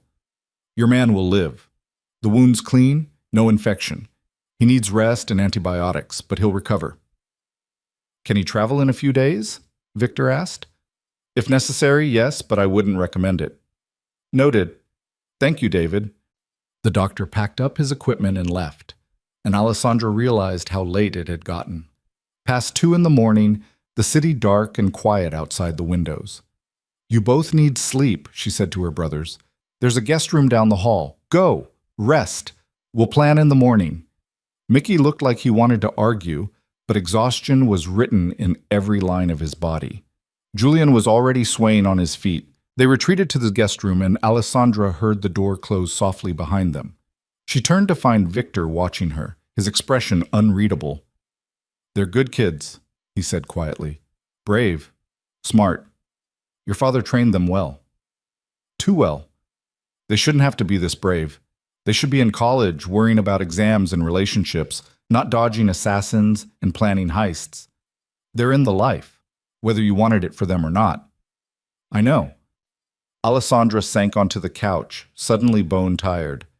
I spent 3 years telling myself I'd escaped, that I could build a different life, be a different person, but the moment they needed me, I came running right back. Victor sat beside her, careful to maintain respectful distance. You came back because they're family, because love is stronger than fear. That's not weakness, isn't it? If I'd stayed away, they'd have figured it out themselves. Mickey's smart enough, and Marco clearly had everything documented. They didn't need me. Yes, they did, because evidence without trust is just paper. But you're their sister. They trust you in a way they can't trust anyone else in their world. That trust is what will get them through this. Alessandra looked at him, really looked. Victor Moretti, crime boss and strategist, sitting in his expensive safe house talking about trust and family with a gentleness that seemed at odds with everything she thought she knew about men like him. Your mother really did change you, didn't she? She said. She showed me there was more to life than power, more to legacy than fear. He smiled slightly. My father wanted an empire. My mother wanted a son. She won. I wish my mother had won, Alessandra said softly. She died when I was 12, cancer. After that, it was just Dad and his world. No buffer, no softness. I'm sorry. They sat in comfortable silence for a moment, the kind of quiet that only exists in the small hours of the morning when the world feels paused. The shipment, Alessandra said finally. When is it arriving? 3 days, Wednesday night, at a warehouse near the port. Brennan's been handling all the logistics personally, which in itself is suspicious. Consigliere don't usually involve themselves in operational details. He can't risk anyone else knowing the truth, that it's a trap, not a legitimate deal. Exactly. So he's isolated the information, which works in our favor, fewer people to notice when we take it. Alessandra's mind was already working through scenarios, possibilities, risks. We'll need a team, people we can trust, and we'll need to move fast, in and out before anyone realizes what happened. I have people, former military, current private security. They're loyal to me, not to whatever politics happen to be swirling around. Victor's voice was confident. But this needs to be clean. No casualties if we can avoid them. The goal is to take the shipment and disappear, not start a war. Agreed. We're trying to prevent violence, not cause it. Alessandra stood, restless energy driving her to pace. And once we have the shipment, how do we approach my father? Carefully, publicly. Somewhere Brennan can't control the environment. Victor pulled up a calendar on his phone. There's a charity gala Thursday night. Major event, high society, lots of witnesses. Your father attends every year. It's good for his legitimate business image. If we approach him there, in front of all those people, Brennan can't make us disappear without creating a scene. A gala. You want us to expose a criminal conspiracy at a charity gala. I want us to approach your father in a place where murdering his children would be inconvenient. The exposition happens later in private once we have his attention. It was crazy, risky, dependent on too many variables lining up perfectly. It was also the best plan they had. Okay, Alessandra said, we intercept the shipment Wednesday. We approach Dad Thursday. And in between, we keep my brother safe and pray that Brennan doesn't figure out what we're doing. Prayer's optional. I prefer preparation. Victor's smile was sharp. Get some rest. Tomorrow we start planning in earnest. Alessandra made her way to her room, but sleep felt impossible. She stood at the window instead, watching Chicago's lights, thinking about the boys asleep down the hall who'd grown into men in her absence, thinking about her father, isolated and endangered, thinking about the life she'd tried to escape and the way it had pulled her back with invisible threads stronger than steel. Somewhere in the city, Thomas Brennan was planning a coup, building his empire on betrayal and blood, and he had no idea that the daughter everyone thought was dead had just returned from the grave with an army at her back. The next morning brought strategy sessions and logistics planning. Mickey and Julian emerged looking better after some sleep, though tension still radiated from both of them. Marco joined them, pale but determined, his wound clearly painful but manageable. Victor's dining table became a war room. Maps of the port, blueprints of the warehouse, schedules for security rotations. They planned like soldiers because that's what they were. Soldiers in a war most of the city didn't know was being fought. The shipment arrives at 2200 hours, Victor said, pointing to the warehouse on the map. 2 trucks, 8 guards, standard security protocol for high-value cargo. Brennan will have his own people there as well, probably another 4 to 6 men. So we're outnumbered, Julian observed. In bodies, yes, but we have surprise, superior positioning, and better training. Victor gestured to 3 points on the map. My team sets up here, here, and here. Sniper positions with clear sightlines. When the trucks arrive, we disable communications first. Then we neutralize guards, non-lethal, if possible, but the priority is securing the cargo. Mickey studied the map with a professional eye. What about extraction? Once we have the shipment, we need to move it somewhere safe before Brennan realizes it's gone. Already arranged. I have a secure facility in Gary, Indiana. Not glamorous, but completely off the books. We move the weapons there, lock them down, and use them as leverage when we meet with your father. And if something goes wrong?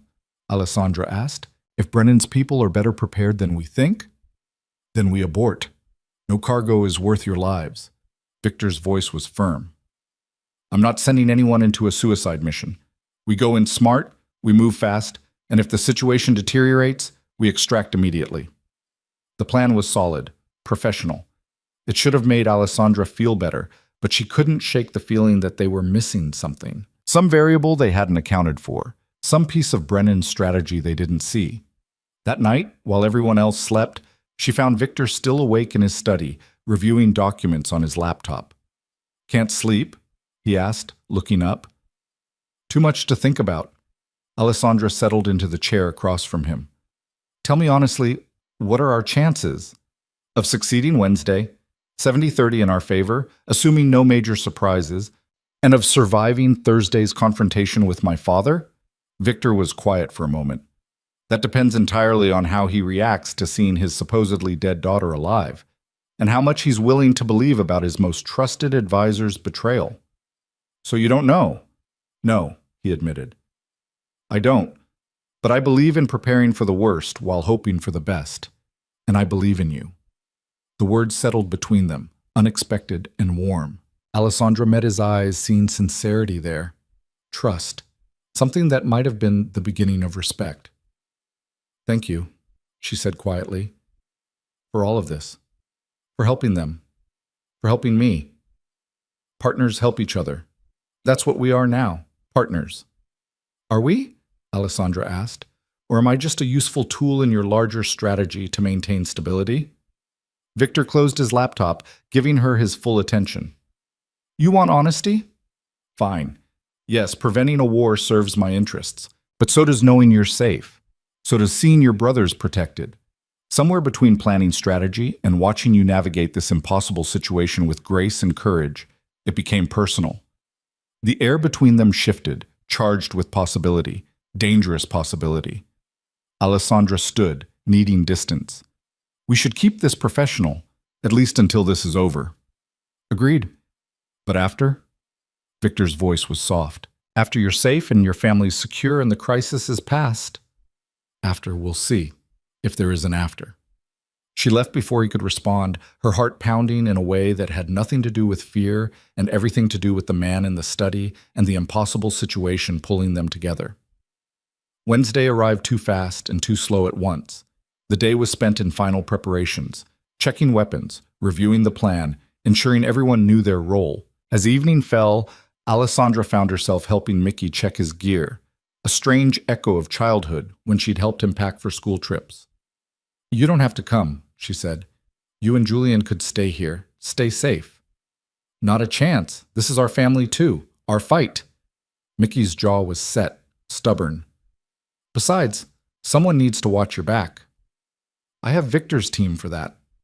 "You have us too. Family watches out for family. That's how it works." Alessandra squeezed his shoulder, emotion tightening her throat. "When did you get so grown up?" "When you left.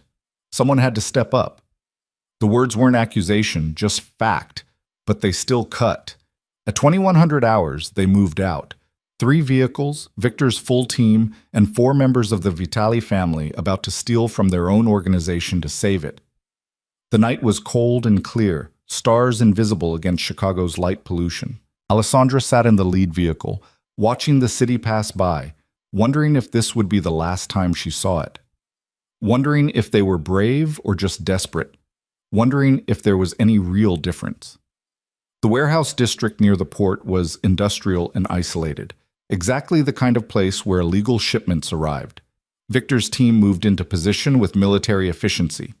3 snipers on surrounding rooftops, 4 ground team members ready to move on the warehouse itself. 2200 hours came and went. No trucks. "Stand by," Victor's voice said over the comm. "Sometimes shipments run late." But Alessandra's instincts were screaming. Something was wrong.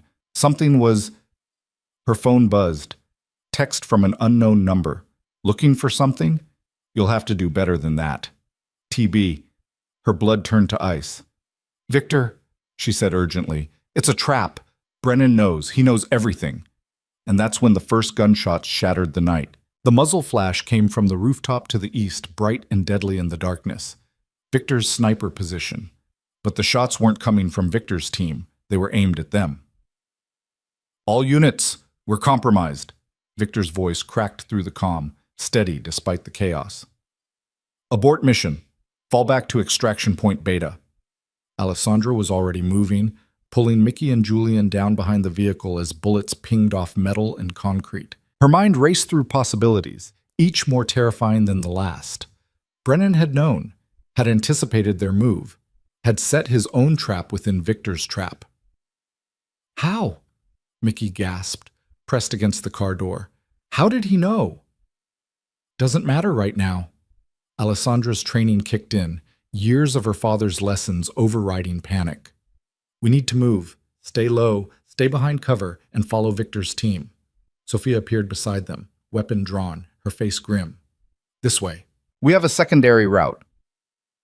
They ran in a crouch, using parked vehicles and shipping containers for cover. More gunfire erupted behind them. Victor's ground team engaging with Brennan's forces, buying time for the retreat.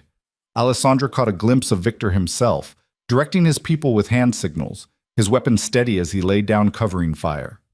The extraction vehicle was a nondescript van 2 blocks away. They sprinted the final distance, Julian stumbling and Mickey catching him, Alessandra's heart in her throat, until they were inside and the door slammed shut. The driver, one of Victor's men, had the engine running before they'd even sat down. Tires squealed as they peeled away from the port, the sounds of gunfire fading behind them. Is everyone out?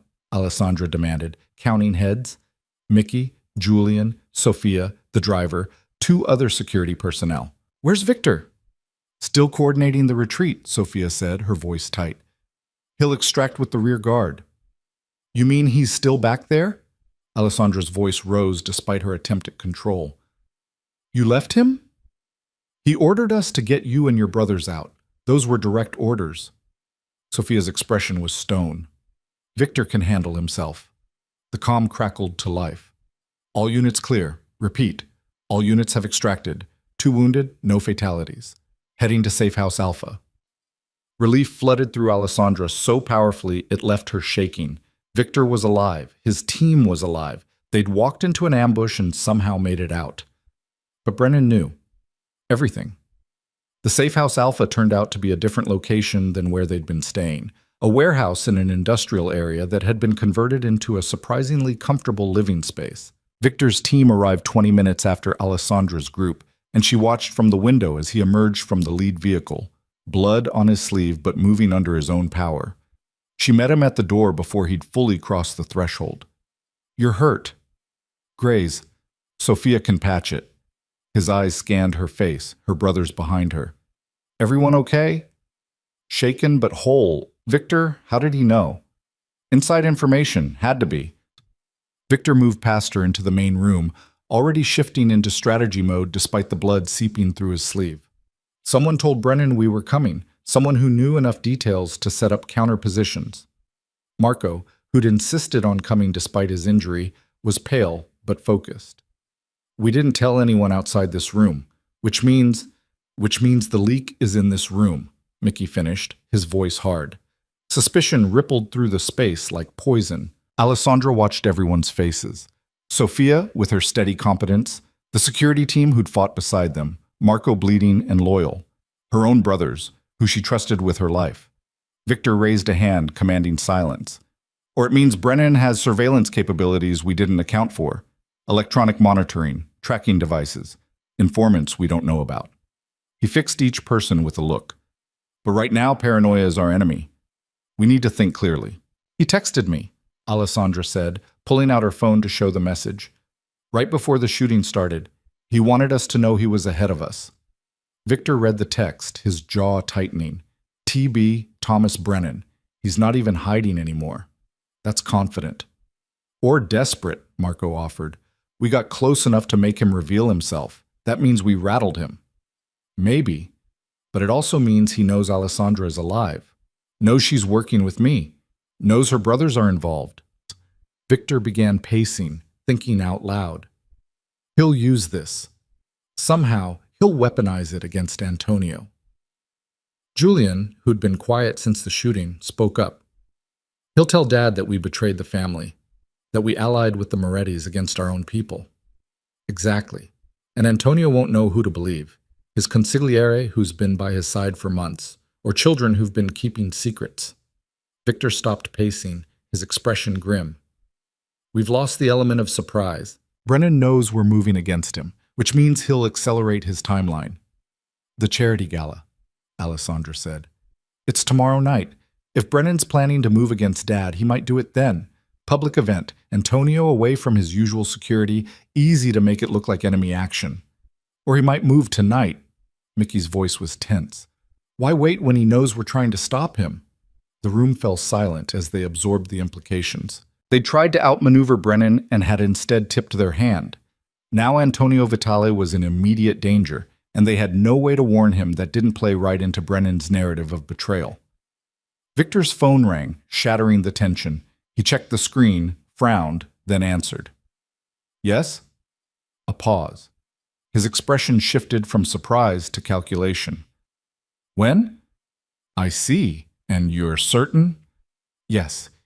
Yes, we'll be there. Well, he ended the call and looked at Alessandra with an expression she couldn't quite read.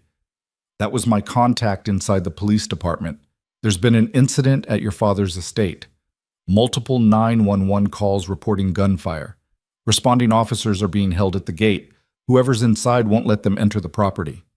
Alessandra's world tilted. We have to go. Now.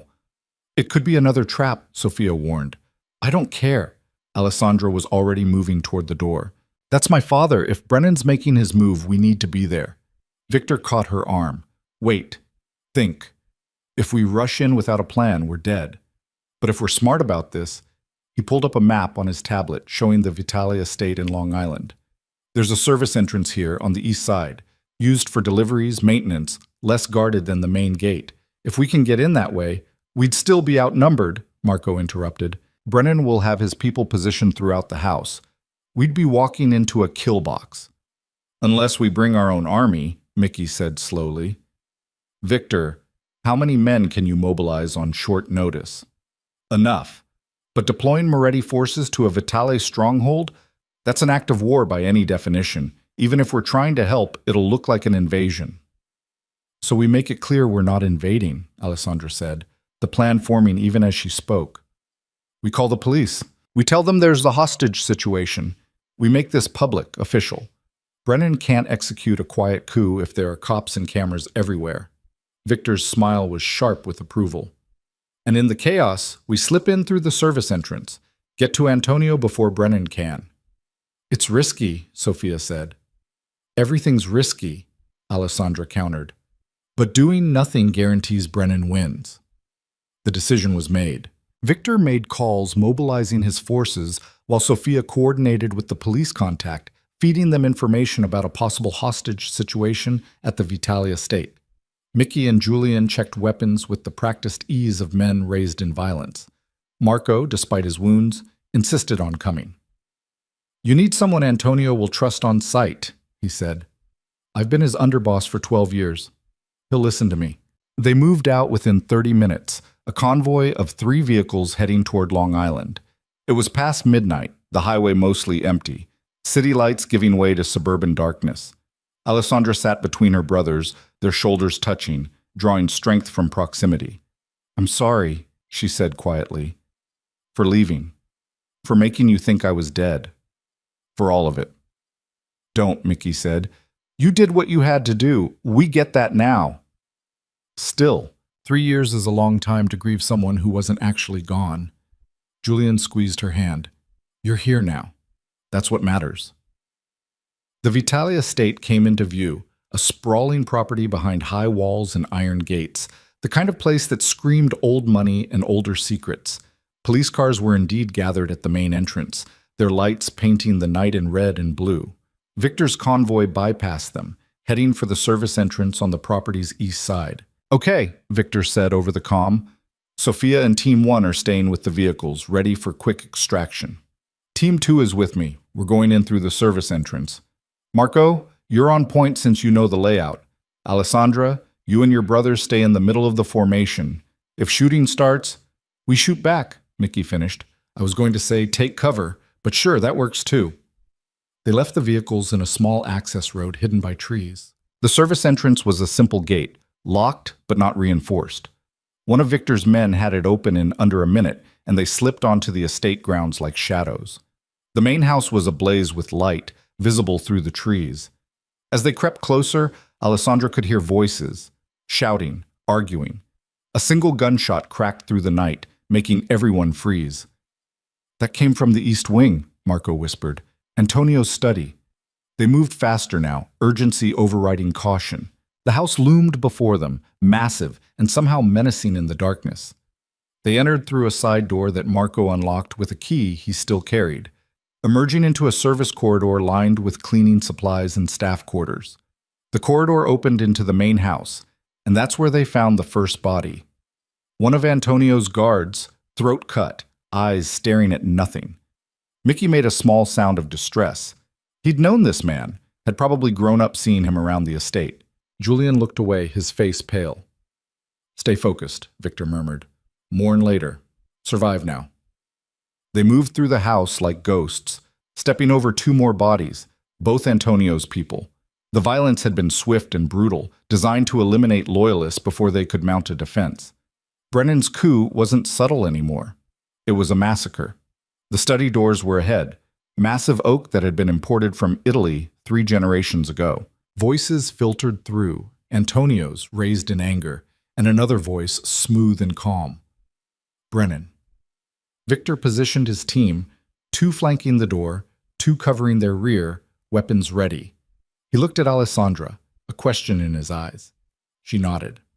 Together, they burst through the doors. The scene inside was a tableau of betrayal frozen in time. Antonio Vitale stood behind his desk, blood on his temple, a gun in his hand.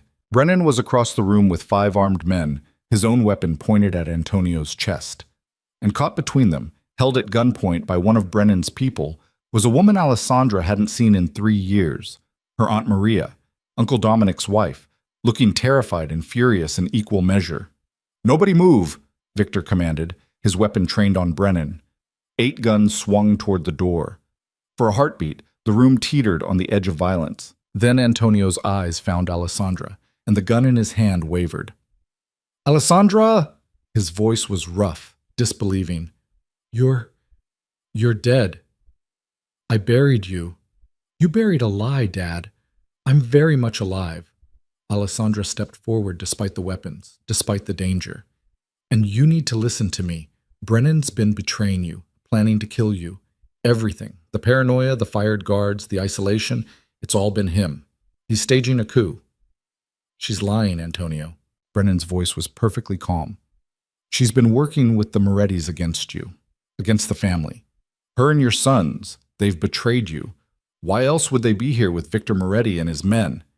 Antonio's face was a war between hope and suspicion. "Mickey? Julian? Is this true?" Mickey stepped forward, his voice steady despite the weapons. "Marco found proof, Dad. Financial records showing Brennan's been stealing from you, paying off your people, working with the Castellanos to take over both families. We tried to warn you, but he controls all the communications. We had to bring Alessandra. We had to get help."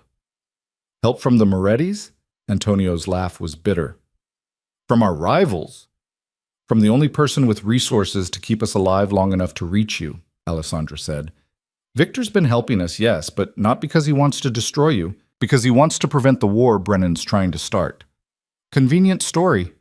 Brennan's weapon didn't waver. "She shows up with the enemy, claims I'm the traitor, and expects you to believe her over me, over the man who's been loyal to you for years." "Loyal?" Marco's voice was weak but fierce. "You had me shot. You sent your people after me when I found the evidence. And you've been systematically murdering Antonio's most loyal men, making it look like retirement or accidents." "Marco?" Antonio's voice cracked. "What happened to you?" "Brennan's people ambushed us, shot me when I tried to bring you the proof." Marco pulled out the flash drive, holding it up despite the pain the movement cost him. "It's all here. Every transaction, every bribe, every communication with the Castellanos, everything you need to see who's really betraying you." Brennan's mask finally cracked. His expression shifted from calm to calculation, eyes darting between Antonio and the doors, assessing odds and exit strategies. "Don't," Victor said quietly, reading Brennan's thoughts. "You're surrounded. The police are outside. My people have every exit covered. The only way this ends without more bloodshed is if you stand down." "The police?" Antonio looked confused. We called them, Alessandra explained. Reported a hostage situation. They're probably negotiating entry right now. Which means whatever happens in this room, it's about to become very public, very witnessed. The calculation in Brennan's eyes shifted again. Public meant cameras, meant scrutiny, meant his carefully constructed narrative crumbling under investigative pressure. You think the police matter? Brennan's smile was cold. I have contacts throughout the department. Judges, prosecutors, detectives. I was one of them, remember? They'll believe my version that the Morettis attacked the Vitale estate, that I was trying to protect Antonio from a hostile takeover. Except you're forgetting something, Victor said. I have contacts too, and mine are currently briefing those officers on exactly what they'll find when they enter this house. The bodies of loyal Vitale soldiers, the financial evidence of your embezzlement, the communications with the Castellanos, all of it documented, time-stamped, irrefutable. Brennan's weapon shifted slightly, tracking toward Victor. You're bluffing. Am I? Your people killed 3 of Antonio's guards getting to this room. Their bodies are evidence. Evidence that will be collected, photographed, investigated. You can control individual cops, but you can't control an entire crime scene. Not when it's this public. The standoff stretched, tension coiling tighter. Alessandra watched her father's face, saw him processing everything. The daughter he'd thought dead, the sons he'd underestimated, the consigliere he'd trusted, the rival he'd never quite understood. Decisions played out across his weathered features, years of survival instinct warring with emotional chaos. Antonio, Brennan said, his voice shifting to something almost pleading, think about what they're asking you to believe. Your daughter faked her death and allied with our enemies. Your sons conspired behind your back. Your underboss stole confidential files. And I'm the traitor? I, who've been by your side every day for 2 years? Show me the flash drive, Antonio said quietly. Marco moved forward, carefully, keeping his hands visible. He placed the drive on the desk between them, then stepped back. Antonio picked it up, turning it over in his hands like it might contain poison. If I look at this, if what you say is true, then I've been blind, manipulated, weak. Not weak, Alessandra said softly. Human. He's good at this, Dad. He fooled everyone. That's what makes him dangerous. And if you're lying, if this is all an elaborate scheme to turn me against my own people, to make me vulnerable, then shoot me. Alessandra's voice was steady. I came back knowing you might not believe me. But I came back anyway because you're my father, because Mickey and Julian are my brothers, because family, real family, is worth dying for. Something in Antonio's face crumbled, some wall that had been holding back 3 years of grief and rage and loss. He looked at his daughter, really looked, and she saw recognition there, not of her face, which had changed, but of something deeper, something that couldn't be disguised or faked. You have your mother's eyes, he whispered. I'd forgotten. The contacts hid them, but you have her eyes. I do, and she'd want you to look at that drive. She'd want you to know the truth, whatever it costs. Antonio's hand trembled as he inserted the flash drive into his computer. The screen flickered to life, displaying files and folders. He clicked through them, his expression growing darker with each document. Financial records showing systematic theft, communications with the Castellanos discussing the merger.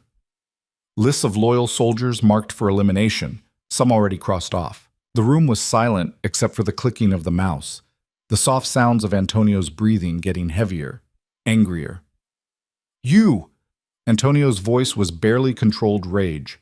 You took everything I built, everything my father built, and you were going to destroy it all for what? Money? Power? Brennan's composure finally shattered completely. For evolution. You were stuck in the past, Antonio.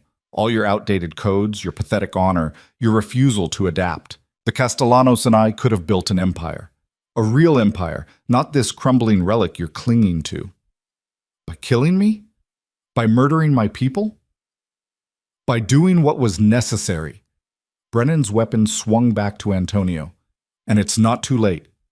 You die here, tonight, killed by Moretti invaders. I consolidate power, complete the merger, and the organization survives, stronger than ever. Over my dead body, Mickey said. That can be arranged. One of Brennan's men shifted his aim toward Mickey. Everything happened at once. Victor fired, taking down the man threatening Mickey. Antonio dove behind his desk, his own weapon coming up. Brennan's people opened fire, bullets shredding the study's expensive furnishings. Alessandra grabbed Julian and pulled him down as glass exploded above them. The gunfight was brief and brutal. Victor's team had better positioning, better training. Within seconds, 3 of Brennan's men were down, the other 2 surrendering when they realized they were outgunned. But Brennan himself had disappeared in the chaos. "Aunt Maria!" Julian shouted, seeing her crumpled on the floor. Alessandra reached her first, checking for wounds. Maria was breathing, conscious, just terrified and smart enough to have hit the ground when the shooting started. "I'm okay," Maria gasped. "I'm okay. He took me hostage when he realized you were coming. Used me to keep Antonio from fighting back." "Where's Dominic?" Alessandra asked. Locked in the wine cellar with half the household staff, Brennan's people secured them early in the siege. Maria clutched Alessandra's hand, tears streaming. "I thought you were dead. We all did. The funeral?" "Later," Alessandra said gently. "Right now we need to find Brennan." But Brennan, it turned out, was already gone. Victor's perimeter team reported seeing someone flee toward the woods at the property's edge, moving fast. By the time they could pursue, he'd vanished into the darkness. "He'll run," Marco said, wincing as Sophia checked his wound, which had started bleeding again from the movement. "Go underground. He's smart enough to have contingencies." "Let him run," Antonio said, emerging from behind his desk. His face was granite, his weapon still in hand. "We have the evidence. We have witnesses. He's finished in this city. Finished in this life." The sound of sirens grew louder, multiple vehicles approaching. The police had apparently gotten tired of waiting at the gate. "You need to let them in," Victor said. "Let them see the crime scene, collect evidence. It'll support your version of events, that Brennan staged a coup and you defended yourself." Antonio looked at Victor for a long moment, then at his daughter standing beside the man who should have been his enemy. "You protected my children," he said finally. "I protected my city. Your children just happened to be part of that equation. Don't play modest. You could have used them as leverage, turned them into weapons against me. Instead, you kept them safe, fed them, helped them." Antonio's voice was rough with emotion he was barely containing. "Why?" "Because your daughter showed kindness to my mother when she didn't have to. Because your sons are brave and smart and deserved a chance to save their father. Because the right thing and the strategic thing happened to align." Victor met Antonio's gaze steadily. "And because I'm tired of pointless wars. Tired of blood feuds that serve no one. If there's a chance to build something better, I'll take it." Alessandra held her breath, watching her father process this. Antonio Vitale was old school, raised on codes and vendettas and clear lines between friend and enemy. Accepting help from Moretti would go against every instinct. But he was also a father, and his children stood before him, alive and whole, because of that Moretti's intervention. Antonio extended his hand. "Thank you for keeping them safe, for bringing them home." Victor shook it, the gesture carrying more weight than any treaty. "You're welcome." The police entered minutes later, along with what seemed like half of the local FBI field office. The estate became a crime scene. Antonio gave his statement with Marco and Maria corroborating, and somewhere in the chaos of law enforcement and evidence collection, Alessandra found herself sitting on the terrace steps with her brothers, watching the sun begin to rise over Long Island. "We did it," Julian said softly. "We actually did it." "We survived," Mickey corrected. "But Brennan's still out there, still dangerous. He's a fugitive now, powerless. He can't touch us anymore." Alessandra leaned her head on Mickey's shoulder, exhaustion catching up to her. "And we have proof of everything. He's done." Inside, through the French doors, she could see her father talking with Victor. 2 powerful men who'd spent years as adversaries, now navigating the strange waters of unwilling alliance. It wouldn't be smooth. There would be complications, territory disputes, old grudges bubbling up. But for now they were talking, and that was something. Sophia appeared on the terrace, looking as tired as Alessandra felt. Victor says we should leave soon, before too many questions get asked about why Moretti forces were on Vitale property. Tell him 5 more minutes, Alessandra said. Sophia nodded and disappeared back inside. The sun climbed higher, burning away the night's darkness. Alessandra thought about Clara Whitmore, the identity she'd worn like armor for 3 years. That girl was gone now, dissolved in gunfire and truth. But maybe that was okay. Maybe she'd served her purpose, keeping Alessandra alive long enough to find her way back to herself. Her father emerged onto the terrace, moving slowly like a man who'd aged years in a single night. He stood there, looking at his 3 children, his expression unreadable. Then he sank down beside them on the steps and pulled them all into an embrace so tight it hurt. "I'm sorry," he said, his voice breaking, "for not protecting you better, for not seeing what was happening, for losing you." This last was directed at Alessandra. "I should have listened when you said you didn't want the marriage. Should have found another way. Instead, I drove you away and lost 3 years with you." "I'm here now," Alessandra whispered. "We all are. That's what matters." They sat like that as the sun rose fully, a family fractured and reunited, broken and healing. Inside, law enforcement continued their work. Somewhere in the city, Brennan was running. And in the future, there would be complications and conflicts and all the messy reality of trying to build peace from the ashes of war. But for this moment, on these steps, they were simply a father and his children who'd found their way back to each other through darkness and danger, and the kind of love that survives anything, even death, even betrayal, even 3 years of silence and grief and loss. Victor appeared in the doorway. "We really need to go. The feds are starting to ask pointed questions."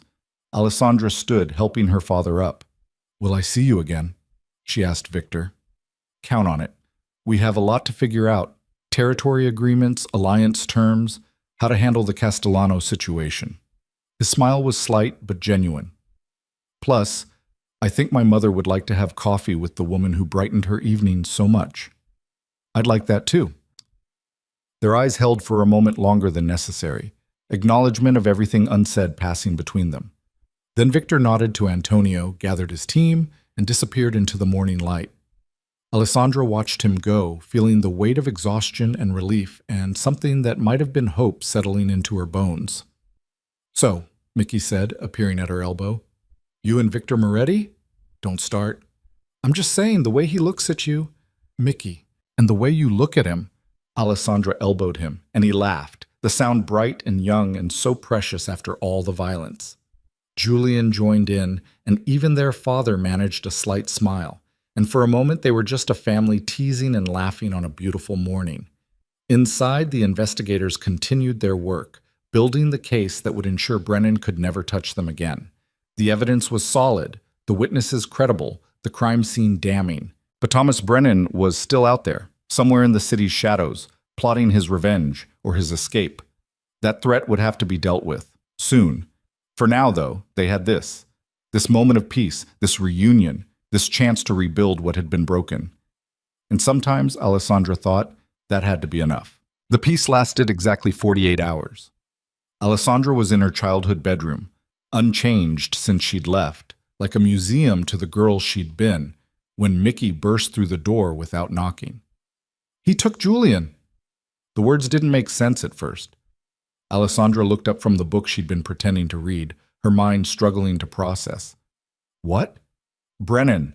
He took Julian 20 minutes ago, outside the coffee shop on Madison. 2 men grabbed him, threw him in a van. Security footage caught it all." Mickey's face was white, his hands shaking. "Dad's mobilizing everyone, but Brennan sent a message. He wants to trade." Ice flooded Alessandra's vein. "Trade for what?" "For you. He wants you at the old Castellano warehouse in Red Hook, alone, by midnight tonight, or Julian dies." The room tilted. Alessandra gripped the edge of the bed, forcing herself to breathe. Julian, sweet, gentle Julian, who'd never wanted this life, who dreamed of college and normalcy and escape. Julian, who was barely 16 and terrified of violence despite being raised in it. "Dad said no," Mickey continued, his voice cracking. "He said we don't negotiate with terrorists, that we'll find Julian another way. But Alessandra, Brennan's got nothing to lose now. He's cornered, and cornered animals do terrible things. Alessandra was already moving, pulling on boots, grabbing her phone. Where's Dad now? In the study with Marco and Uncle Dominic, planning an assault on the warehouse. But Brennan will see them coming. He'll kill Julian the moment he spots our people. Mickey caught her arm. You can't be thinking. I'm going. Of course I'm going. That's exactly what he wants. You show up alone, he kills you both. Uses your deaths to send a message, to hurt Dad, to go out in a blaze of revenge. Then I won't go alone. Alessandra pulled out her phone and dialed Victor's number. He answered on the second ring. I was expecting this call, he said without preamble. I already heard. My contact in the police department flagged the kidnapping report. I need your help, one more time. You have it. But Alessandra, this is different from before. Brennan's desperate now. Desperate men are unpredictable. I know, but he has my brother. And I won't let Julian die because I chose survival over family. Her voice was steady, but her hands were shaking. I'm going to that warehouse. The only question is whether I go smart or I go stupid. Victor was quiet for a moment. Give me 2 hours. I'll put together a plan, a real one, not a suicide mission disguised as rescue. I don't have 2 hours. Midnight is the deadline. It's 9 a.m. You have 15 hours. Trust me, please. Let me do this right. Alessandra closed her eyes, warring with every instinct, screaming at her to act now, move now, save her brother now. But Victor had kept them alive this far, had navigated impossible situations with strategy and precision. 2 hours, she agreed. But then we move, ready or not. She ended the call and found Mickey watching her with an expression caught between admiration and terror.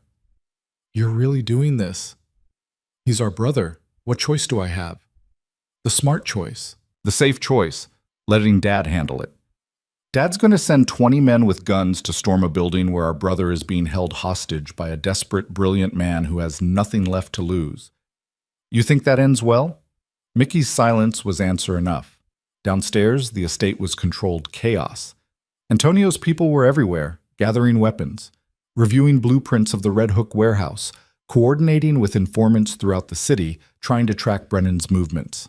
Alessandra found her father in his study, looking older than she'd ever seen him, bent over maps with Marco and Dominic. Alessandra! Antonio's voice was rough. Your brother told you. He did, and I'm going to that warehouse. Absolutely not. I won't lose both of you. You won't lose either of us if we do this smart. Dad, Brennan wants me because I'm visible proof of his failure. Proof that he didn't destroy this family like he planned. But he also wants you to storm that warehouse. Wants you to react with overwhelming force so he can kill Julian in the crossfire and blame you for it. Antonio's jaw worked. So what do you suggest? That we just give you to him? I suggest we let him think he's getting what he wants while we actually maintain control of the situation. Alessandra moved to the map, pointing to the warehouse. Victor's putting together a plan. His people, our people, working together. I go to the warehouse seemingly alone, but I'm covered from every angle. The moment Julian's safe, we take Brennan down. Victor Moretti.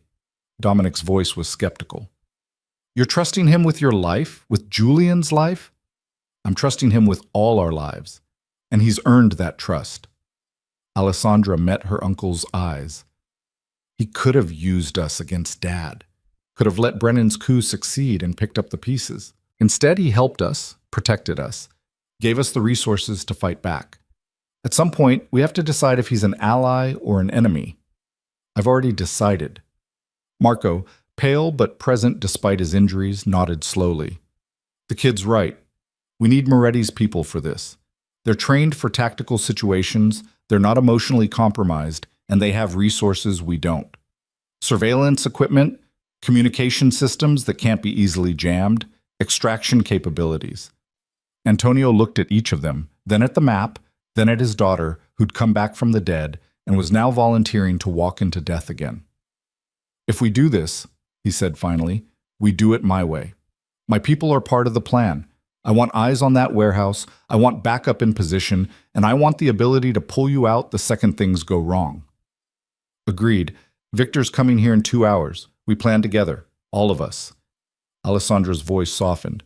Dad, I know this is hard, but Julian's counting on us, and we can't save him if we're fighting each other. The hours that followed were intense and focused.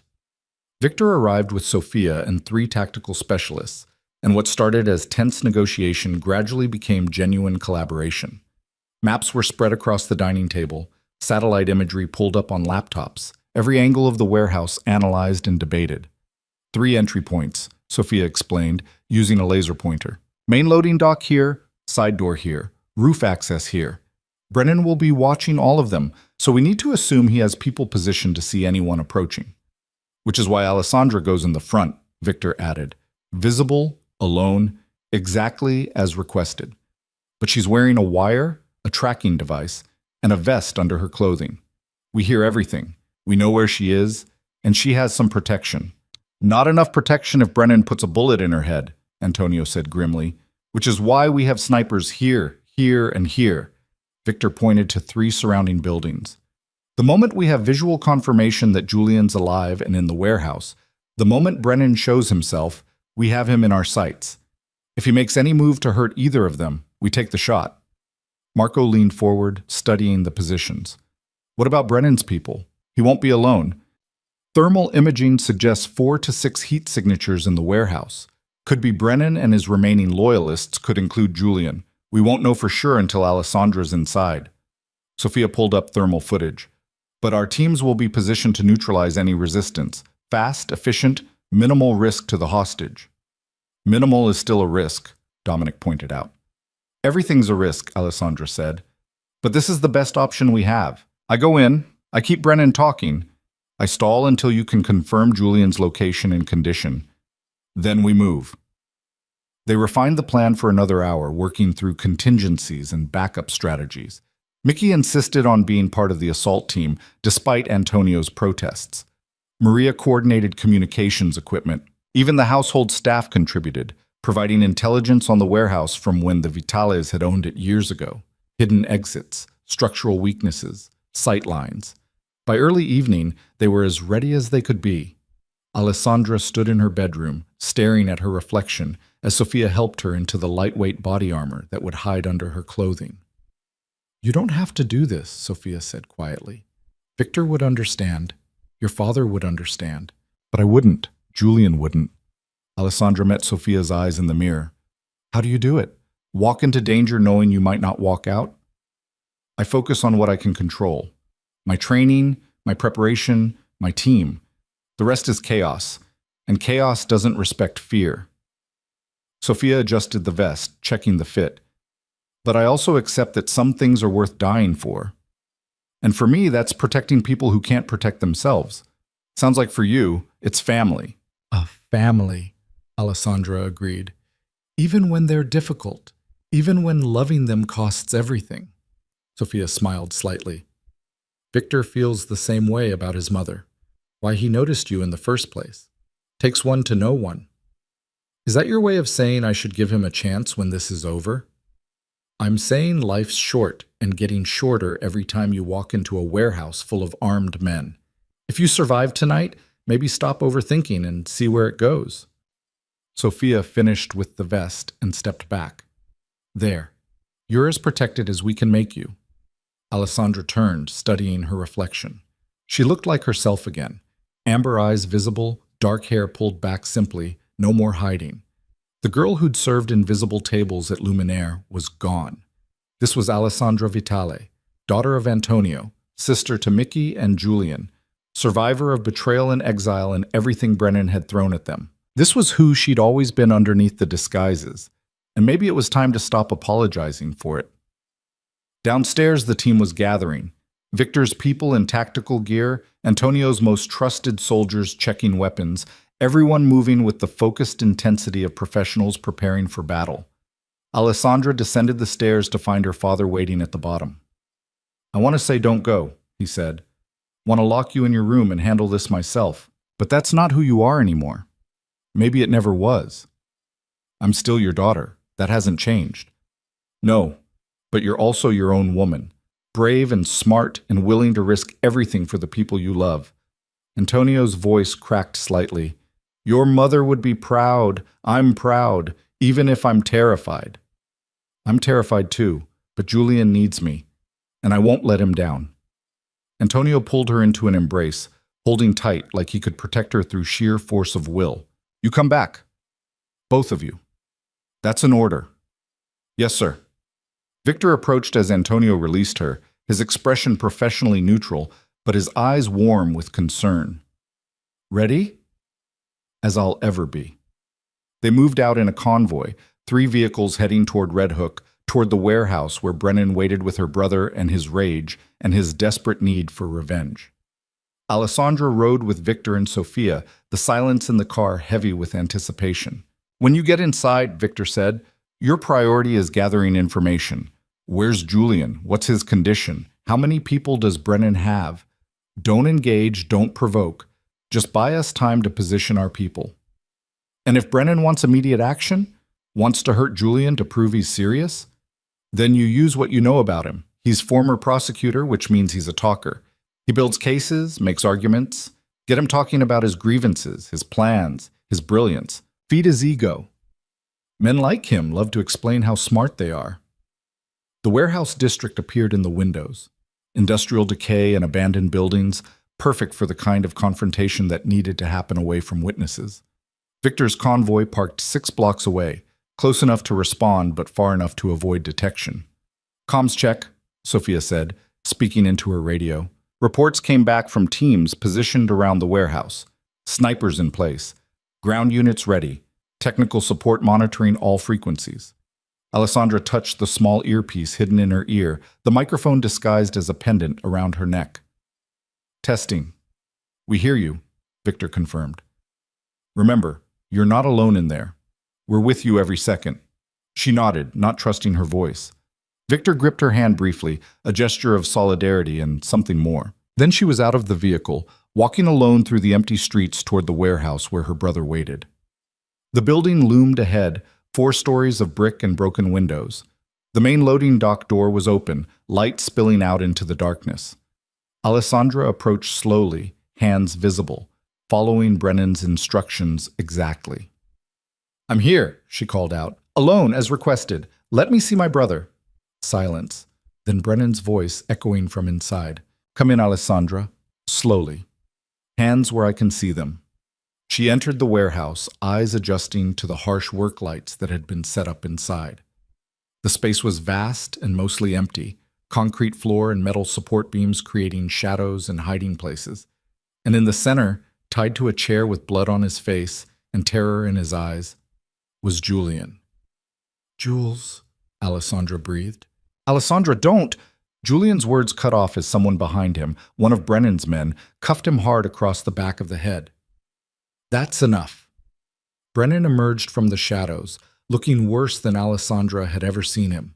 Unshaven, eyes red-rimmed with exhaustion and something that might have been madness. His expensive suit was rumpled, his usually perfect composure shattered. Welcome, Alessandra. Or should I say, welcome back from the dead. That's quite a trick you pulled. Had everyone convinced for 3 years. Let Julian go. You have me. That's what you wanted. What I wanted was to build an empire. What I wanted was respect, recognition, power that was mine, instead of borrowed from men too stupid to use it properly. Brennan moved closer, a gun hanging loosely in his hand. But you and your brothers couldn't leave well enough alone. Had to dig, had to investigate, had to ruin everything I built. You ruined it yourself when you decided betrayal was easier than loyalty. Alessandra kept her voice calm, remembering Victor's advice. Keep him talking. You could have been Dad's consigliere for decades, could have had real power, real influence. Why throw it away? Because being second is never enough, not when you're smarter, better, more deserving than the man above you. Brennan's voice rose, emotion bleeding through his control. I prosecuted men like your father for 20 years. Put them in prison, destroyed their operations, and then I realized, why fight them when I could become them? But better, cleaner, without all the outdated honor codes and family loyalty nonsense that makes them weak. Is that what you think? That loving your family makes you weak? It makes you exploitable. Look at you, Walking into an obvious trap because I took your brother. Look at your father, compromising with the Morettis because he loves you. Love is a weapon, and I know how to use it. Through her earpiece, Alessandra heard Victor's voice, barely a whisper. Julian's in the center of the room, 4 men visible, Brennan armed. We need him to move left, away from Julian. Keep him talking. Alessandra took a step forward, drawing Brennan's attention. You're right. I did walk into a trap, but not because I'm weak, because Julian's worth it, because some things matter more than survival. Noble stupid, but noble. Brennan gestured with his gun. You know what happens now, don't you? I kill you both. Send your bodies back to Antonio as a message. Then I disappear. I have resources overseas, new identities prepared. And your father lives the rest of his life knowing his children died because he couldn't protect them. Except you're forgetting something. What's that? I didn't come alone. Brennan's eyes widened.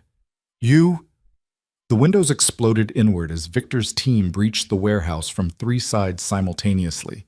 Flash grenades detonated, filling the space with blinding light and deafening sound. Alessandra dove toward Julian as gunfire erupted, Brennan's men returning fire at the assault teams. It was chaos, strobing light, the crack of weapons, shouted orders over radio. Alessandra reached Julian and worked frantically at his restraints while bullets pinged off concrete around them. I've got you, she gasped. I've got you. The rope came free, and Julian stumbled to his feet, Alessandra supporting him as they ran for cover behind a support beam. Around them, Victor's people moved with lethal efficiency, taking down Brennan's men with precise shots. Antonio's soldiers poured through the loading dock, adding their firepower to the assault. And Brennan was running, heading for a back exit that Marco's old intelligence had warned them about. He's heading for the south exit, Alessandra said into her microphone. Don't let him escape. But Brennan was fast, desperate, running with the energy of a man who knew capture meant life imprisonment. He burst through the back door into an alley, and Alessandra made a split-second decision. She ran after him. Alessandra, no! Victor's voice crackled in her ear. Stay with Julian. But she was already through the door, the cold night air hitting her face as she sprinted after Brennan's fleeing form. He was heading for a car parked 2 blocks away, his escape vehicle. If he reached it, he'd disappear into the city, and they might never find him again. Alessandra pushed herself harder, her lungs burning, legs pumping. Brennan was older but desperate, and desperation added speed. He reached the car, fumbling with keys, and she was still half a block away. Then a black SUV screeched around the corner, cutting off Brennan's escape. Victor emerged from the passenger side, weapon raised. It's over, Thomas. Brennan spun, his gun coming up. For a frozen moment, they stood there. Brennan with his weapon pointed at Victor, Victor with his trained on Brennan, Alessandra skidding to a stop between them. Don't, she said. Brennan, don't do this. You're caught. It's finished. Dying here accomplishes nothing. Dying free is better than living in a cage. Brennan's hand was shaking, but his aim was steady enough. You should understand that, Alessandra. You, who ran rather than accept your father's chains. I ran to find freedom. You're running from consequences. That's not the same thing. Isn't it? We both made choices that our world couldn't forgive. We both tried to escape. The only difference is you succeeded. The difference is I didn't murder anyone to do it. Alessandra took a careful step forward. Please, put down the gun. Face what you've done. You're smart enough to make a deal, turn evidence on the Castellanos, maybe get a reduced sentence. Reduced to what? 20 years instead of life? I'm 60 years old, Alessandra. 20 years is life. Brennan's laugh was bitter. No.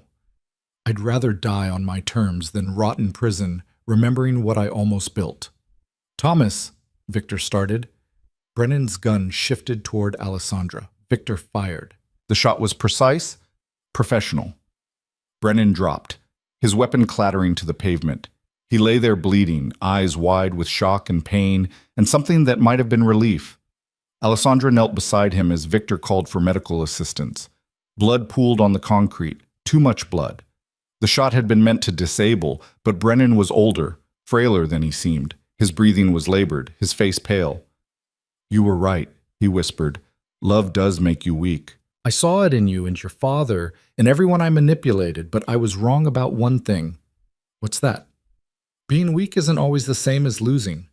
His eyes were dimming, focusing on something beyond Alessandra's shoulder. You won. The weak one won. How ironic. His breathing stopped. His eyes went vacant.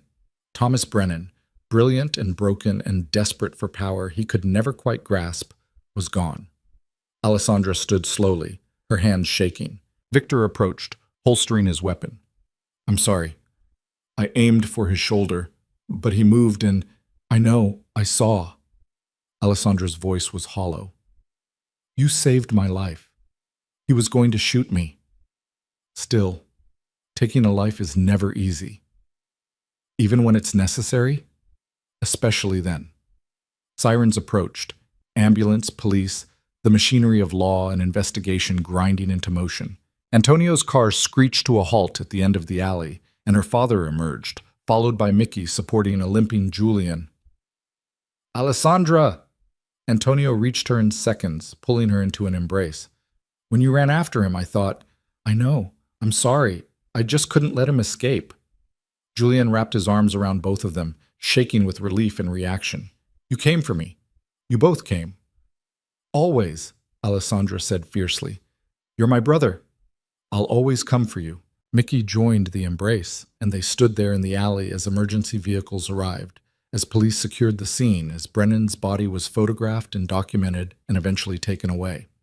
A family reunited, intact despite everything that had tried to tear them apart.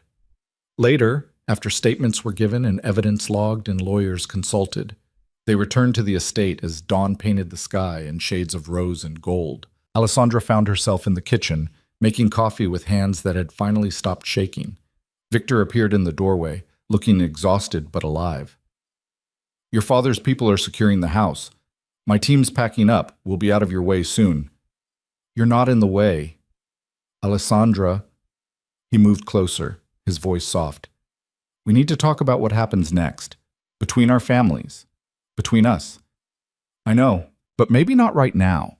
Right now I just want to drink terrible coffee and pretend the world is normal for a few hours. Is it terrible? Victor accepted the mug she offered, taking a sip. Oh, wow, that's aggressively bad. Alessandra laughed, the sound surprising her. After everything, the violence, the fear, the death, she could still laugh. I never claimed to be domestic. Good thing you have other skills. They stood in comfortable silence, drinking awful coffee as the house came alive around them. Staff emerging to assess damage and begin repairs. Antonio's people planning security upgrades and protocol changes. Mickey and Julian asleep on the living room couch, exhausted and safe. What will you do now? Victor asked. Go back to hiding? Stay here? I don't know. The hiding served its purpose, but I'm not sure I can put the Clara Whitmore mask back on. She feels like someone else's life now. Alessandra set down her mug. Maybe it's time to figure out who Alessandra Vitale actually is when she's not running or fighting or surviving. I'd like to be around for that discovery, if you'll let me. As what? An ally? A friend? Something more? Victor's smile was genuine and warm. How about we start with ally and see where it goes? No pressure, no expectations. Just two people who've been through fire together, trying to build something better on the other side. I'd like that. He set down his own mug and took her hand, the gesture simple but weighted with meaning. Your father wants to meet next week, discuss formal arrangements between our families, territory agreements, mutual defense pacts, legitimate business ventures. The beginning of peace. Or at least the end of pointless conflict. Victor's thumb traced circles on the back of her hand. It won't be smooth. There will be resistance from the old guard, people who've spent decades treating each other as enemies. But it's possible, if we want it badly enough. Do you want it? I want a future where my mother doesn't worry every time I leave the house. Where kids like your brothers don't have to grow up expecting violence. Where smart people build things instead of destroying them. His eyes met hers. And yes, I want you in that future, in whatever capacity you're comfortable with. Before Alessandra could respond, Mickey appeared in the doorway, looking embarrassed. Sorry to interrupt. Dad wants everyone in the study, says it's important. They gathered in Antonio's study, the family and Victor as honorary member, and Antonio stood behind his desk looking somehow both exhausted and energized. "I've made a decision," he announced. Several decisions, actually. First, we're restructuring the organization, moving away from the old business models, transitioning to more legitimate operations. It'll take years, but it's happening. Dominic started to protest, but Antonio raised a hand. "This isn't up for debate.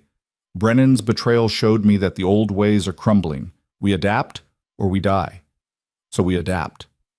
"Second," Antonio continued, "I'm establishing a foundation. The Maria Vitale Foundation, named for your mother." He looked at his children. "It'll provide resources for families affected by violence, counseling, education, job training, a way to give back, to help people escape this life if they want to." Alessandra felt tears prick her eyes. Her mother would have loved that, would have been so proud. "Third, I'm formalizing our alliance with the Morettis. Victor, your people saved my family. That's a debt I can never fully repay, but I can ensure we're partners moving forward. Real partners, not just convenient allies." Well, Victor inclined his head in acknowledgement. "I'm honored, and I accept." And finally, Antonio's eyes found Alessandra. "I'm giving you a choice. You can stay here, take a position in the organization, help guide us through the transition. Or you can go, live your own life, with my blessing and my support. No obligations, no debts, just freedom to be whoever you want to be." The room was silent. Alessandra felt the weight of the choice, the magnitude of it. Stay and help build something better from the ashes of what had been, or go and finally claim the independence she'd run toward 3 years ago. "Can I think about it?" she asked. "Take all the time you need." The weeks that followed were strange and wonderful and complicated. Alessandra stayed at the estate while she figured out her next steps, watching her family adapt to the new reality. Mickey threw himself into learning the legitimate business operations, his sharp mind perfectly suited for strategy and planning. Julian started talking about college again, about studying psychology and helping people. Antonio aged into the role of elder statesman, guiding the transition with surprising grace. And Victor was there. Not constantly, not overwhelming her space, but present. They had coffee weekly discussing the alliance and the future and gradually, carefully, everything else. They attended his mother's birthday party together, a small gathering where Alessandra signed long conversations with the woman whose presence had started everything. They walked through Millennium Park, where they'd first made their deal, marveling at how much had changed since that cold November day. "I think I've decided," Alessandra told him one evening as they stood at those same windows in his safe house, looking out at Chicago's lights. "About? What to do next? Who to be?" Victor waited, patient as always.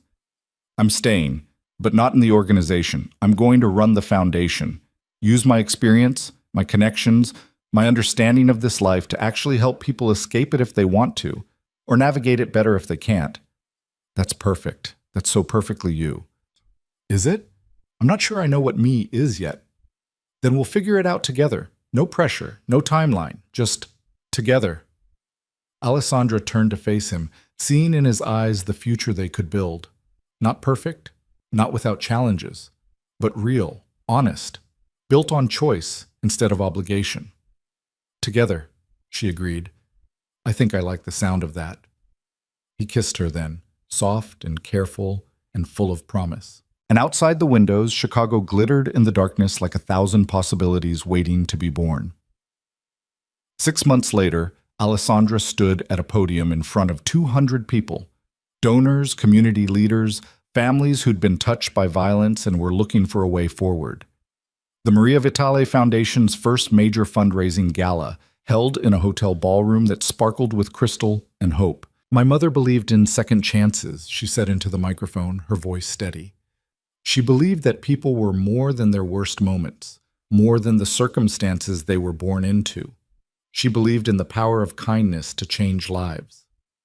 In the front row, her father sat with tears in his eyes. Beside him, Mickey and Julian looked proud and grown, and so much more hopeful than they'd been a year ago. Uncle Dominic and Aunt Maria beamed, and at a table near the back, Victor sat with his mother. both of them watching Alessandra with expressions of warm encouragement. 3 years ago, I ran away from my life because I thought freedom meant escape. But I've learned that real freedom is choice. The choice to help instead of harm, to build instead of destroy, to love instead of fear. Alessandra's hands moved in sign language as she spoke, translating for Victor's mother and others in the audience. This foundation represents that choice. We can't erase the past, can't undo the violence or the loss, but we can choose what we build from here. We can choose hope. The applause was thunderous. Donations poured in, from legitimate businesses and reformed criminals, from society matrons and former prosecutors, from people across the city who wanted to believe change was possible. After the speeches and the dinner and the dancing, Alessandra found herself on the balcony with Victor, looking out at the city that had almost killed them both and had instead given them a chance at something better. "Your mother would be proud," Victor said quietly. "I hope so. I'm trying to honor her memory by being someone she'd recognize, someone kind, someone who sees people. You've always been that person, even when you were trying to be invisible." Victor's hand found hers. "That's what I saw in you that first night. Not just someone hiding, someone who couldn't help but be generous even when generosity was dangerous. And look where it got me. Death threats, gunfights, family drama. Also new family connections, a purpose, and..." He paused. "And me, if you'll have me." Alessandra turned to face him fully. "Are you asking what I think you're asking? I'm asking if you'd consider making this permanent. Not marriage. I know better than to rush you. But a real relationship, a real partnership, building this future together instead of just talking about it." "Yes," Alessandra said without hesitation. "Yes to all of it. The relationship, the partnership, the future, even, eventually, the marriage, if that's where we end up." Victor's smile was radiant, even with all the complications, the family politics, the difficult histories, the fact that 6 months ago we were supposed to be enemies. Especially because of all that, we've already survived the worst. Everything else is just details. He kissed her there on the balcony, and through the windows Alessandra could see her family watching and smiling. Mickey gave her a thumbs up. Julian looked teary and happy, and her father nodded once, approval and acceptance and love written in the gesture. The party continued late into the night, and Alessandra moved through it with Victor at her side, greeting donors and telling stories and signing conversations with people who'd been invisible too long. She was Alessandra Vitale again, not hiding, not running, not pretending to be someone else. Just herself, with all the complicated history and messy emotions and fierce love that entailed. As the last guest departed and the staff began cleaning up, Alessandra found her brothers helping stack chairs despite their expensive suits. "You don't have to do that," she said. "We know," Mickey replied. "But Mom always said family helps family, even with the small stuff." "Especially with the small stuff," Julian added. They worked together in comfortable silence, 3 siblings who'd been scattered and reunited, broken and healed. Outside, the city continued its endless motion, people living and loving and struggling and surviving. Some of them would find the foundation, would get help, would get their second chance at a better life. And some of them would stay in the darkness, trapped by circumstances or choices, or the simple bad luck of being born into violence. Alessandra couldn't save everyone, but she could try. She could use her experience, her resources, her hard-won understanding of both worlds to build bridges between them. "Ready to go home?" Victor asked, appearing with their coats. "Yeah, I think I am." They drove through Chicago's late-night streets, past the restaurant where she'd worked as Clara, past Millennium Park, where they'd made their first alliance, past the warehouse where everything had almost ended. The city that had been her hiding place had become her home, not because she was running anymore, but because she'd chosen it. At the estate, lights were still on in her father's study. Antonio never slept well anymore, plagued by might-have-beens and close calls. But he was trying, every day, to be better, to build better. And that was all any of them could do. Alessandra kissed Victor goodnight at the door, a promise of tomorrow and the day after, and all the days that followed. Then she went inside, kicked off her heels, and climbed the stairs to her childhood bedroom that was slowly becoming her adult sanctuary. On her nightstand was a photo, recently taken, her brothers and her father and herself, all smiling, alive, together. Beside it was her mother's necklace, the one she'd worn the day she ran away, the one that had been returned to her after Brennan's death among her father's keepsakes. Alessandra picked up the necklace, feeling its weight, its history. Then she put it on, the metal cool against her skin. "I did it, Mom," she whispered to the empty room. "I found my way home, and I'm going to make you proud. I'm going to help people the way you always wanted to. I'm going to choose love over fear, kindness over cruelty, hope over despair." Through the window, the first hints of dawn were lightening the sky. A new day, a new beginning. The kind of fresh start that came not from running away, but from standing firm and fighting for what mattered. Alessandra Vitale, daughter, sister, survivor, builder of bridges, fell asleep as the sun rose, dreaming of foundations and futures and the infinite possibilities that came from choosing to be seen.